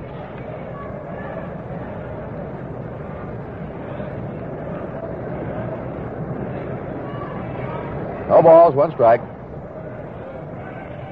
And he tries to bunt again and misses. Strike 2 to Bouton. 0-2. The Cardinals in their 8th inning will have White, Boyer, and Groth, the middle of the order up. 2 strikes to Jim Bouton. 2 down, nobody on. Bouton's being played to the opposite field. Here's the pitch by Simmons. Try to tease him with a bad one. It's outside. 1 ball, 2 strikes. When Simmons helped pitch the Phillies to the 1950 pennant, he was called into the military service. The 1-2 delivery. There's a fly ball hit to left fielder Brock. He waits right in his tracks and grabs it, and the sign's out 1-2-3. At the end of 7 innings, the score here at Yankee Stadium is still tied 1-1. Well, Kurt Simmons has been just about perfect today in the clutch. And on the subject of perfection, how would you like to get the perfect shave? The quickest, easiest, cleanest shave of your life? Well, you can do it. Start off with hot water, plenty of it, and then make your whiskers even wetter with Gillette Foamy. It super saturates your beard. And Foamy is the only leading shaving cream with K34 hexachlorophene antiseptic that cleanses your skin as you shave. Next, the incomparable Gillette stainless steel blade. Gillette guarantees you the best first shave of your life, so effortless you can hardly believe a blade is touching your face. And more just like it, every blade, than with any other. Or your money back from Gillette. And for a happy ending, top off that shave with Gillette's new Sun Up Aftershave. Smells better, feels better, manlier. All from Gillette, the people who know men best. We pause 30 seconds for station identification. Make this World Series even more memorable with a tall one mixed with Saratoga Ginger Ale. Saratoga Ginger Ale is great as a mixer and delicious served plain. When friends call for a visit or a party, plan on serving Saratoga Ginger Ale, the ginger snappy one with the just right touch of carbonation and imported Jamaican ginger. Get Saratoga Ginger Ale at your favorite store in full quarts. You get 10% more in every bottle of Saratoga Ginger Ale than in other so-called quarts. Ask for Saratoga Ginger Ale. WGY. Yankee Stadium, New York. At the end of 7 innings, the Cardinals have 1 run, 6 hits, and no errors. The Yankees have 1 run, 4 hits, and 1 error. The Yankees scored in the 2nd inning on Cletus Boyer's double, and the Cardinals scored on Curt Simmons' single. In the 5th inning, that's been the scoring. Both clubs had the bases loaded in the 6th, couldn't score, and here's Bill White up. And he swings and misses strike 1. The Cardinals led off the 7th with a double by Del Maxville, but they couldn't get him in. White is lined to left, fly to left, and had an infield hit. 1 out of 3.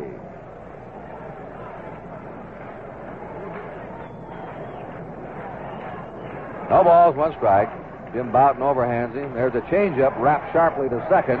Up with it is Richardson. Throws to Boughton covering as Pepitone was pulled off the bag. Pepitone thought he might have a chance at that grounder. He left the bag, and Boughton had to come over to cover. That Richardson has a beautiful pair of hands. Quick, sure with him. He's been the premier second baseman in the American League. 1 out, nobody on. Ken Boyers popped up, flied to center, flied to left. He's 0 for 3. Dick Grote will be on deck. Playing Boyer deep and about a step toward left.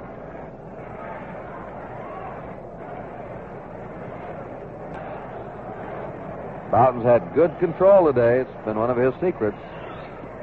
Strike call. With the stuff he has, the natural stuff, any day you catch him with his control, you're in for trouble.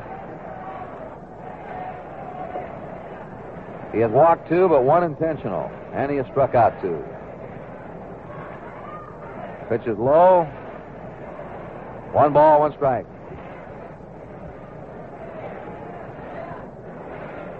Eighth inning. 3rd game of the World Series is tied 1-1. Boughton gets a sign from Howard. Here comes the pitch to Ken Boyer. A changeup is hit high and fairly deep to left, but in comes Fresh under it, makes the grab. 2 down. Boyer got under that pitch just a little too much, the changeup, and flied out to Fresh and left. 2 down, and Dick Grote up. Grote has struck out, popped up, and doubled to left. And if you're looking ahead to the last of the 8th inning, the Yankees will have the top of their order up: Linz, Richardson, and Maris. So it's 1-1. Tie game, 8th inning. Dick Grote with a closed stance, that front foot closer to home plate than the rear foot, takes a pitch outside, ball 1. Johnny Keene, when the Cardinals worked out here yesterday, they asked him, would Yankee Stadium be a handicap to the Cardinals? There's a fly ball foul out of play. And he said, no, we have line drive hitters. And he named them: Flood, Brock, Grote, fellas that get a piece of the ball. This big outfield here is an advantage to them. Plus, he said, we have the faster outfield, and our superior speed should help us in that big outfield. One thing that's been a little surprising, Harry, with the wind blowing the way it has in the 3 games, we haven't had many home runs hit in this series. I was thinking the same thing. There's only been 3 home runs hit. 1 by the Cardinals, 2 by the Yankees. 2 down, nobody on. Here's the pitch to Grote. Takes it high and inside. 2 balls, 1 strike to Dick Grote. The Cardinal catcher, Tim McCarver's on deck. Well, the sun's out again, but these tricky shadows are now present here in Yankee Stadium. There's a bounding ball, hit a 1 hop to third. Boyer has it easily, flips to first, and the Cardinals go down 1, 2, 3 in the 8th inning. So at the end of 7.5 innings, still a tie game, 1-1. How many deodorants do you have cluttering up that family medicine chest, huh? Did you know there's a personal deodorant that's perfect for the whole family? America's #1 deodorant, Gillette Right Guard Power Spray. It's the perfect personal deodorant because nothing touches you but the spray itself. Not a gummy roll-on, not a messy cream, but a refreshing mist that dries on contact. 2 seconds gives you 24-hour protection. Remember, because nothing touches you but the spray itself, Right Guard is the perfect personal deodorant for the whole family. And talk about incomparable products. How about that Gillette stainless steel blade? Gillette guarantees you the best first shave and more superbly comfortable shaves every blade than with any other blade, or your money back from Gillette. Discover the remarkable uniformity of Gillette stainless steel blades, and you'll see why the Gillette stainless steel has become the #1 seller by far.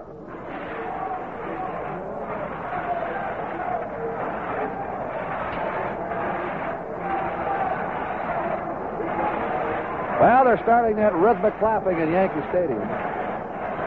Bill Lynn's leading off. Last half of the 8th inning. The game tied 1-1. Simmons and Boughton have been wearing them on their watch chains today. Lynn's has gone 0 for 3, and Kurt Simmons' first pitch is in there for a strike call. Lynn's is grounded to third, grounded to short, tapped out to the pitcher. Cardinals have out hit the Yankees 6-4.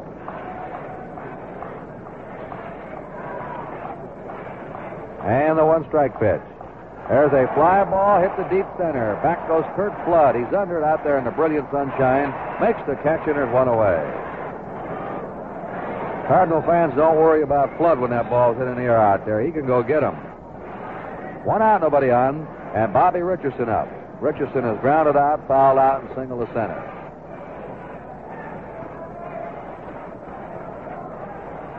Roger Maris on deck. Well, the way this is going, it looks like one swing of the bat, one break. Something quick and unexpected. Might do it here. Here's the pitch high and outside. Ball one to Richardson. We're all tied 1-1 if you just joined us. Last half of the 8th inning. Simmons pitch. There's a foul out of play upstairs. And the count is 1 ball, 1 strike. 1-1 to Bobby Richardson.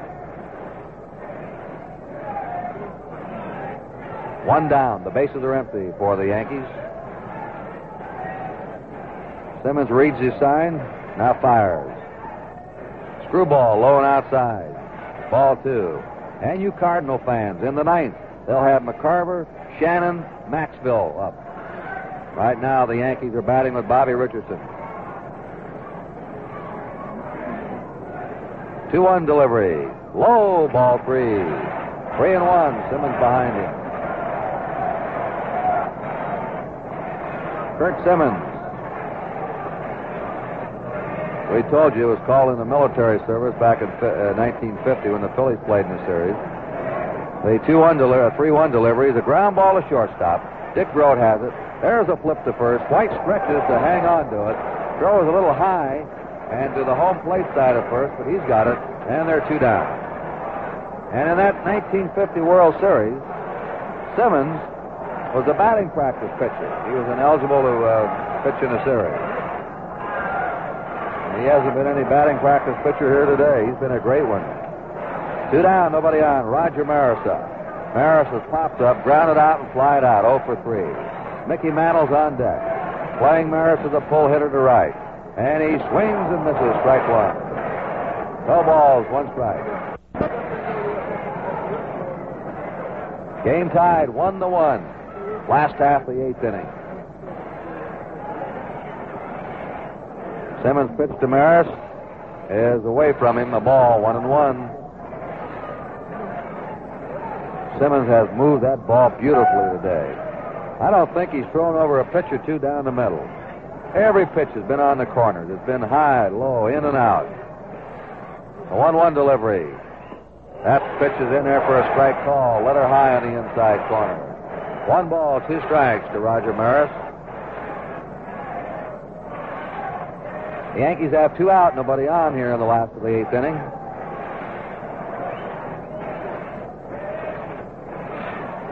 Simmons takes the sign. Here's his one. Now Starson steps off the rubber. Ready again now. A 1-2 pitch to Maris. Low outside. That one didn't miss by too much. 2 balls, 2 strikes. We're 2 down and nobody on. Bill White is really guarding that first baseline. He doesn't want a ball to go by him and into the corner for extra bases with 2 outs. So he's right on top of first base against the left-handed batter, Maris. The 2-2 pitch fouls it back, and the count is 2-2 to Maris.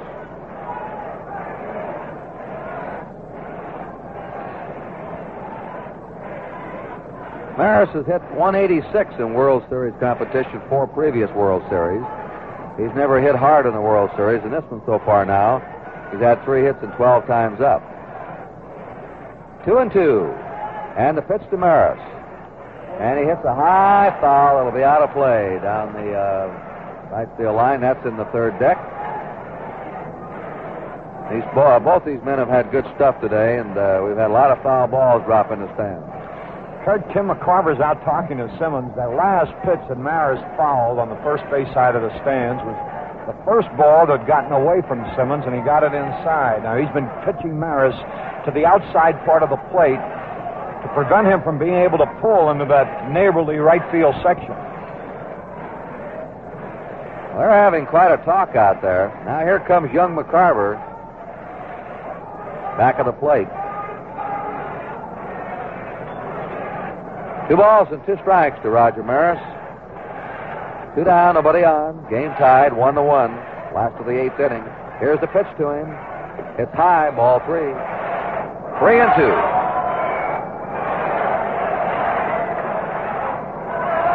He had him 1 ball, 2 strikes. Now it's a full count.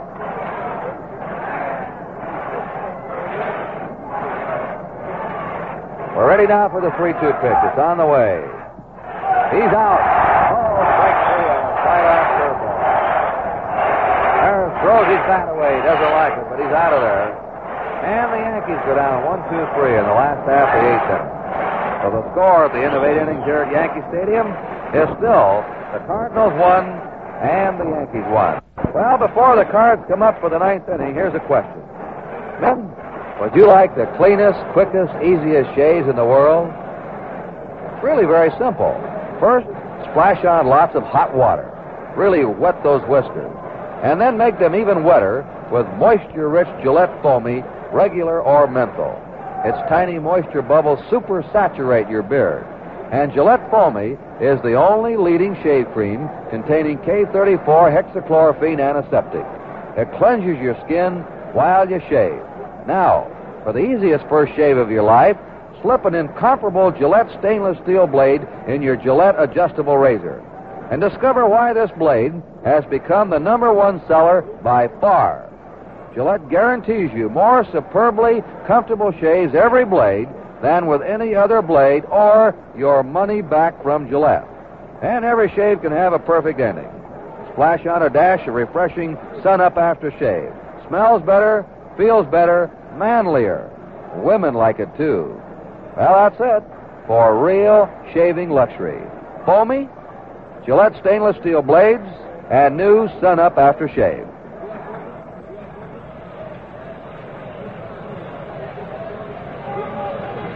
It's the 9th inning here at Yankee Stadium. The Cardinals have 1 run, 6 hits, and no errors. The Yankees have 1 run, 4 hits, and 1 error. The Cardinals have left 7. The Yankees have left 5. And here in the 9th inning, Tim McCarver will be leading off. He's walked, single to right, and he's been passed purposely. KMOX and KMOX-FM St. Louis. And Kurt Simmons, the 2 starting pitchers, have both gone all the way. McCarver's batting left-handed. The pitch to him is a little bit high for a ball, 1-0.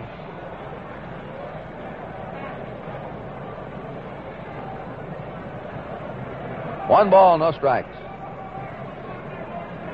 A 1-0 delivery. There's a ground ball drilled to shortstop, right to the legs of Lynn in the left field.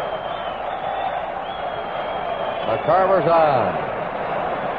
That was a real croquet shot. Went right through his legs. He was bent over to pick it up.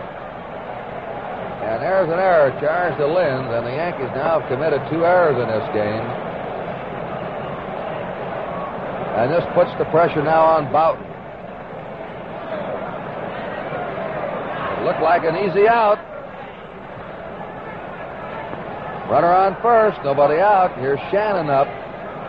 The right fielder of the Cardinals has single to center, line to right, hit into a force place. Bunting, it's a beauty, picked up by Pepitone. He tags him out as Shannon runs back toward home plate. It's a sacrifice. And the Cardinals have the tie-breaking run at second base, 1 out. Maxville is scheduled up, but they're going to pinch hit for him. Carl Warwick, who's had 2 hits and 2 pinch hit appearances, is coming out now to bat for Maxville.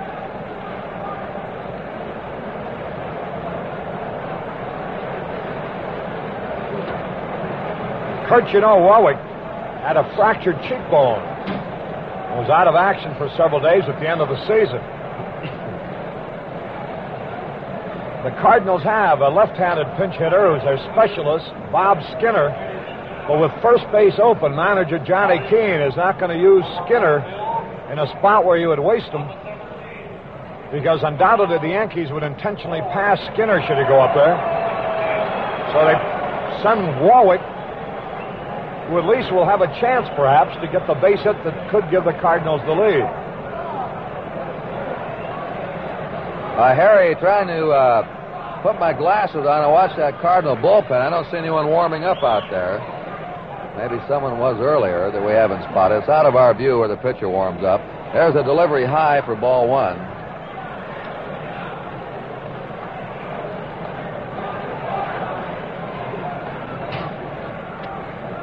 Jerry Buchek is out there with his jacket off. He'll come in to play second base for the Cards in the last of the ninth. Low outside, ball two. 2-0 now to pinch hitter Carl Warwick. Tim McCarver's at second. 1 out. This game is tied 1-1 in the top of the ninth inning. Jim Bouton's probably wondering what he has to do to get some runs in the World Series. Last year he was defeated 1-0 by the Dodgers, and today he's tied 1-1. So the Yankees have scored 1 run in 2 games that he's pitched in the World Series for him. 2 balls and no strikes. Right-handed batter Carl Warwick up. Pitch is high. Ball 3.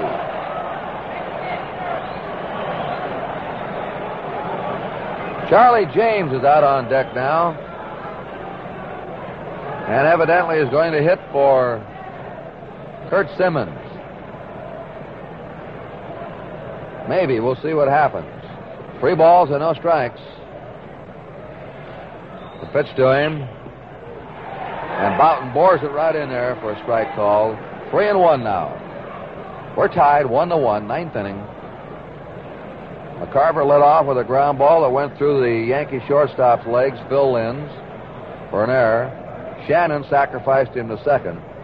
Cardinals have done some great bunting in this series.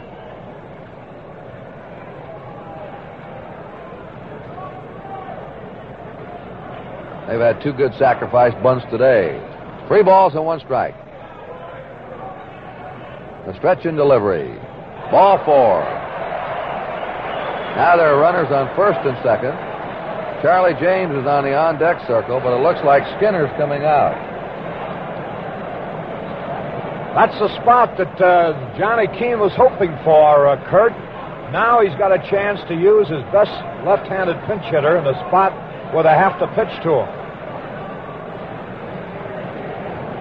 All right, here are the Cardinals making some moves in the ninth inning. Bob Skinner. Steve Hamilton and Pete Mickelson, left-hander and right-hander, in the Yankee bullpen warming up. Bob Skinner hit .254 this year, 4 homers. And he's up there now with 1 out. Runners on first and second for St. Louis. Game tied 1-1, top of the ninth inning. The stretch and delivery. There's a strike call. We can't see who's warming up for the Cardinals. It may be Barney Schultz. But they have hit now for Simmons, and the Cardinals will need a new pitcher in the last of the ninth inning. 1 run, 6 hits for the Cardinals. 1 run, 4 hits for the Yankees. The Yankees have made 2 errors.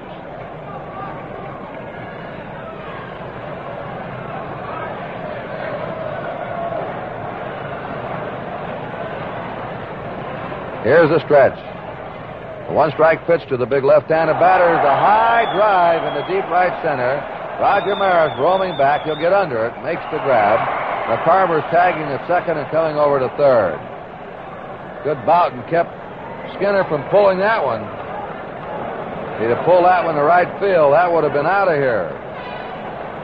Long fly to deep right center. 2 down. Now here's Curt Flood. This is the top of the Cardinal batting order. Flood is fly to right, fly to center, hit into a force play, and fly to center. He's gone 0 for 4. He's a right-handed batter. Runners now on first and third, 2 down. 1-1 ball game. The pitch is upside, a ball, 1-0. Boughton came in there with a fastball. 1 ball, no strikes. Lou Brock on deck. Boughton with a stretch. In comes the delivery. There's a little chopper. Tough chance to third. They have to let it roll. They would not have had a play on Brock as he topped the ball and hit a little chopper down the third baseline. Catcher Howard going out for it. In was Boyer, and I don't believe either one could have got Flood had that ball been fair, and McCarver could have scored. Boyer very wisely said, look, I don't have a play. Let's see what happens. He let it go, and it dribbled foul down the third baseline. They're playing Flood to pull. Linz is way over in the hole, giving Flood a lot of room to hit through around second base. 1 ball, 1 strike, 2 down. Cardinals have runners on first and third. This game tied 1-1, 9th inning. Here's the pitch to Flood. Takes it low, a ball. 2-1. Boughton has been tough in the jams today. He got out of the 6th with the bases loaded. The Cardinals led off the 7th with a double, and he pitched out of that one. And now here he is in the 9th with runners on first and third, 2 down. Tim McCarver's at third. Carl Warwick's at first.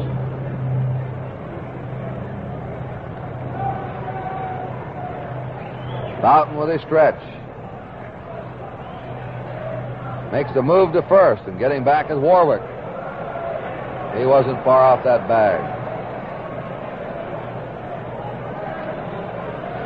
Now once again, Jim Boughton up on the rubber. He swings. There's a fly ball in the shallow right. Waiting for it is Mantle. He's got it. And the Cardinals are out in the 9th. No runs, no hits, 1 Yankee error, and the Cardinals left 2. And the score at the end of 8.5 innings now is still tied 1-1.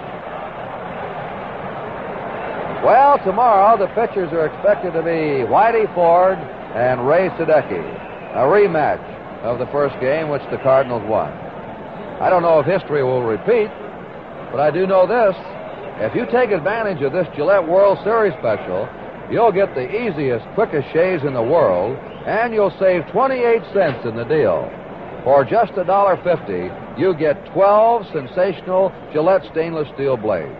Man, that's weeks and weeks of clean, close shave. Unparalleled shaving luxury.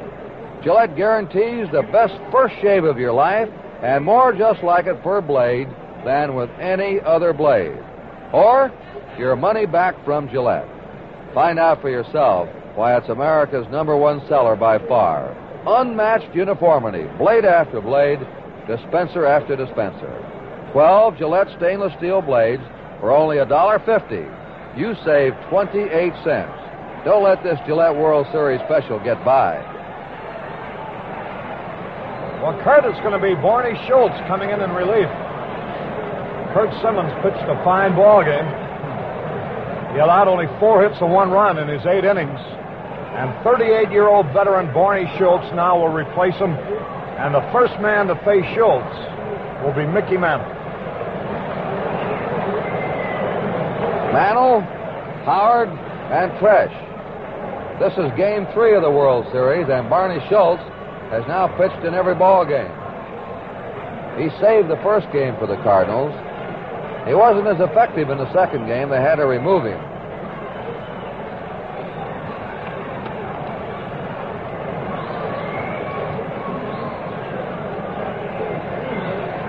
Came in the second game, worked only a third of an inning. Allowed 2 hits and 2 runs. Gave up a home run in that game. Jerry Buchek will go to second base. And he's going to be batting in the number 8 spot. Well, the Cardinals have had their chances. They had the bases loaded in the 6th, 2 down.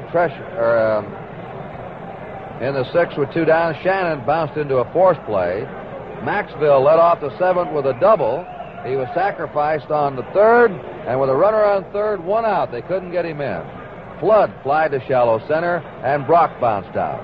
And here in the 9th, Lenz booted McCarver's easy ground ball. McCarver was sacrificed to second, and after a walk to Warwick, Skinner flied to deep center, and Flood flied out. And now Mickey Mantle batting left-handed. Time called. Johnny Keene wants to look at the batting order, the umpire, and I believe, let's see now, Ken Burkhardt is walking over toward the Yankees. There may be something in that Cardinal batting order. Buchek may be hitting 9th instead of 8th. He has his choice there. He can put the 2 men in the way he wants them. He might want to have Schultz batting 8th and Buchek 9th, which would give him an opportunity to use a pinch hitter for Schultz before he would have to for Buchek. So Burkhardt's gone over to inform Barra something that Johnny Keene had ran out of the Cardinal dugout to talk to the umpire. Here's Mantle. He's grounded to short. He's walked. He's doubled to right. Facing 38-year-old Barney Schultz. The big Yankee crowd roaring now for some action. There's a high drive. Hit the deep right. And forget about it. It is gone. The ball game's over.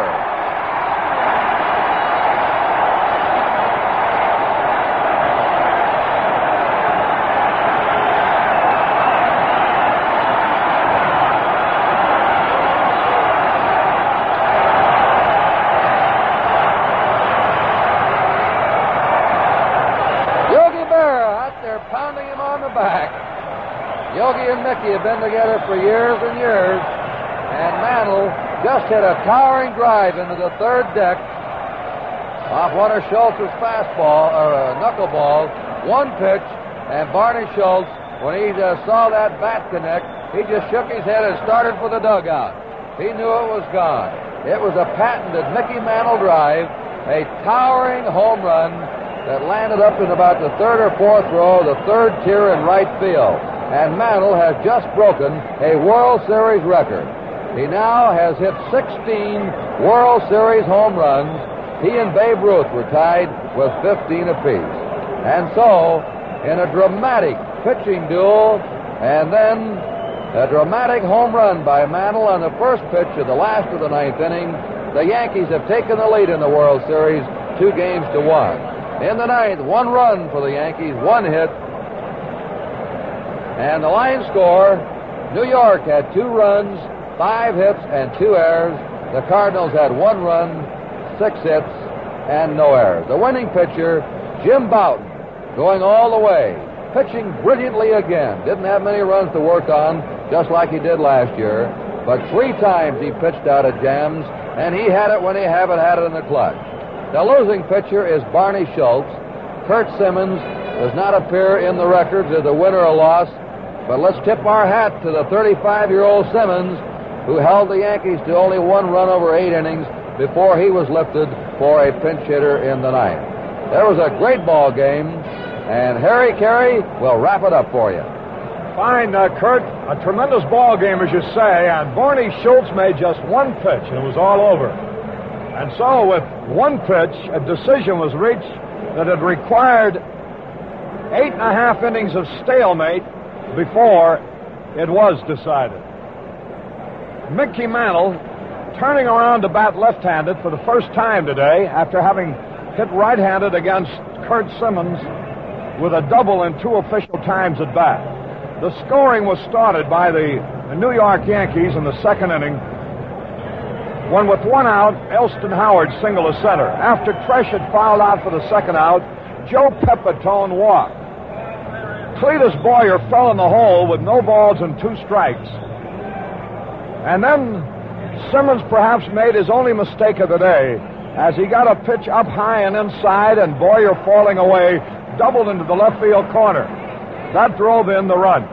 Boughton then flied out, and that was it.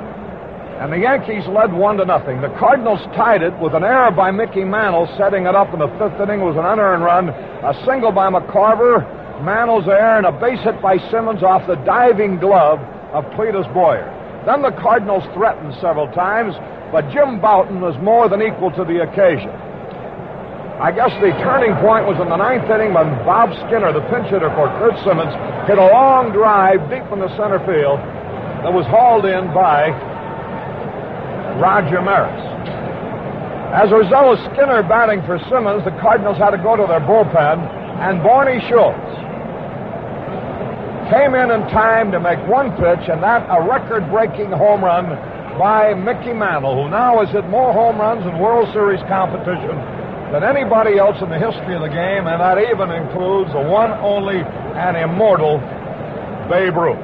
So that's the final 2-1. The Yankees over the Cardinals. The Yankees now leading 2-1. This broadcast is authorized under broadcasting rights granted by the Commissioner of Baseball solely for the entertainment of our listening audience. And any publication, rebroadcast, or other use of the description and account of this game without the express written consent of the Commissioner of Baseball is prohibited. This is Harry Carey with Curt Gowdy reminding you to be sure to tune in tomorrow at 12:45 Eastern Daylight Time for the 4th game of this exciting 1964 World Series, when your host, as today, again will be Gillette, the people who know men best, and Chrysler Corporation, maker of Plymouth, Dodge Trucks, Chrysler, and Imperial. This has been an NBC Radio Network production.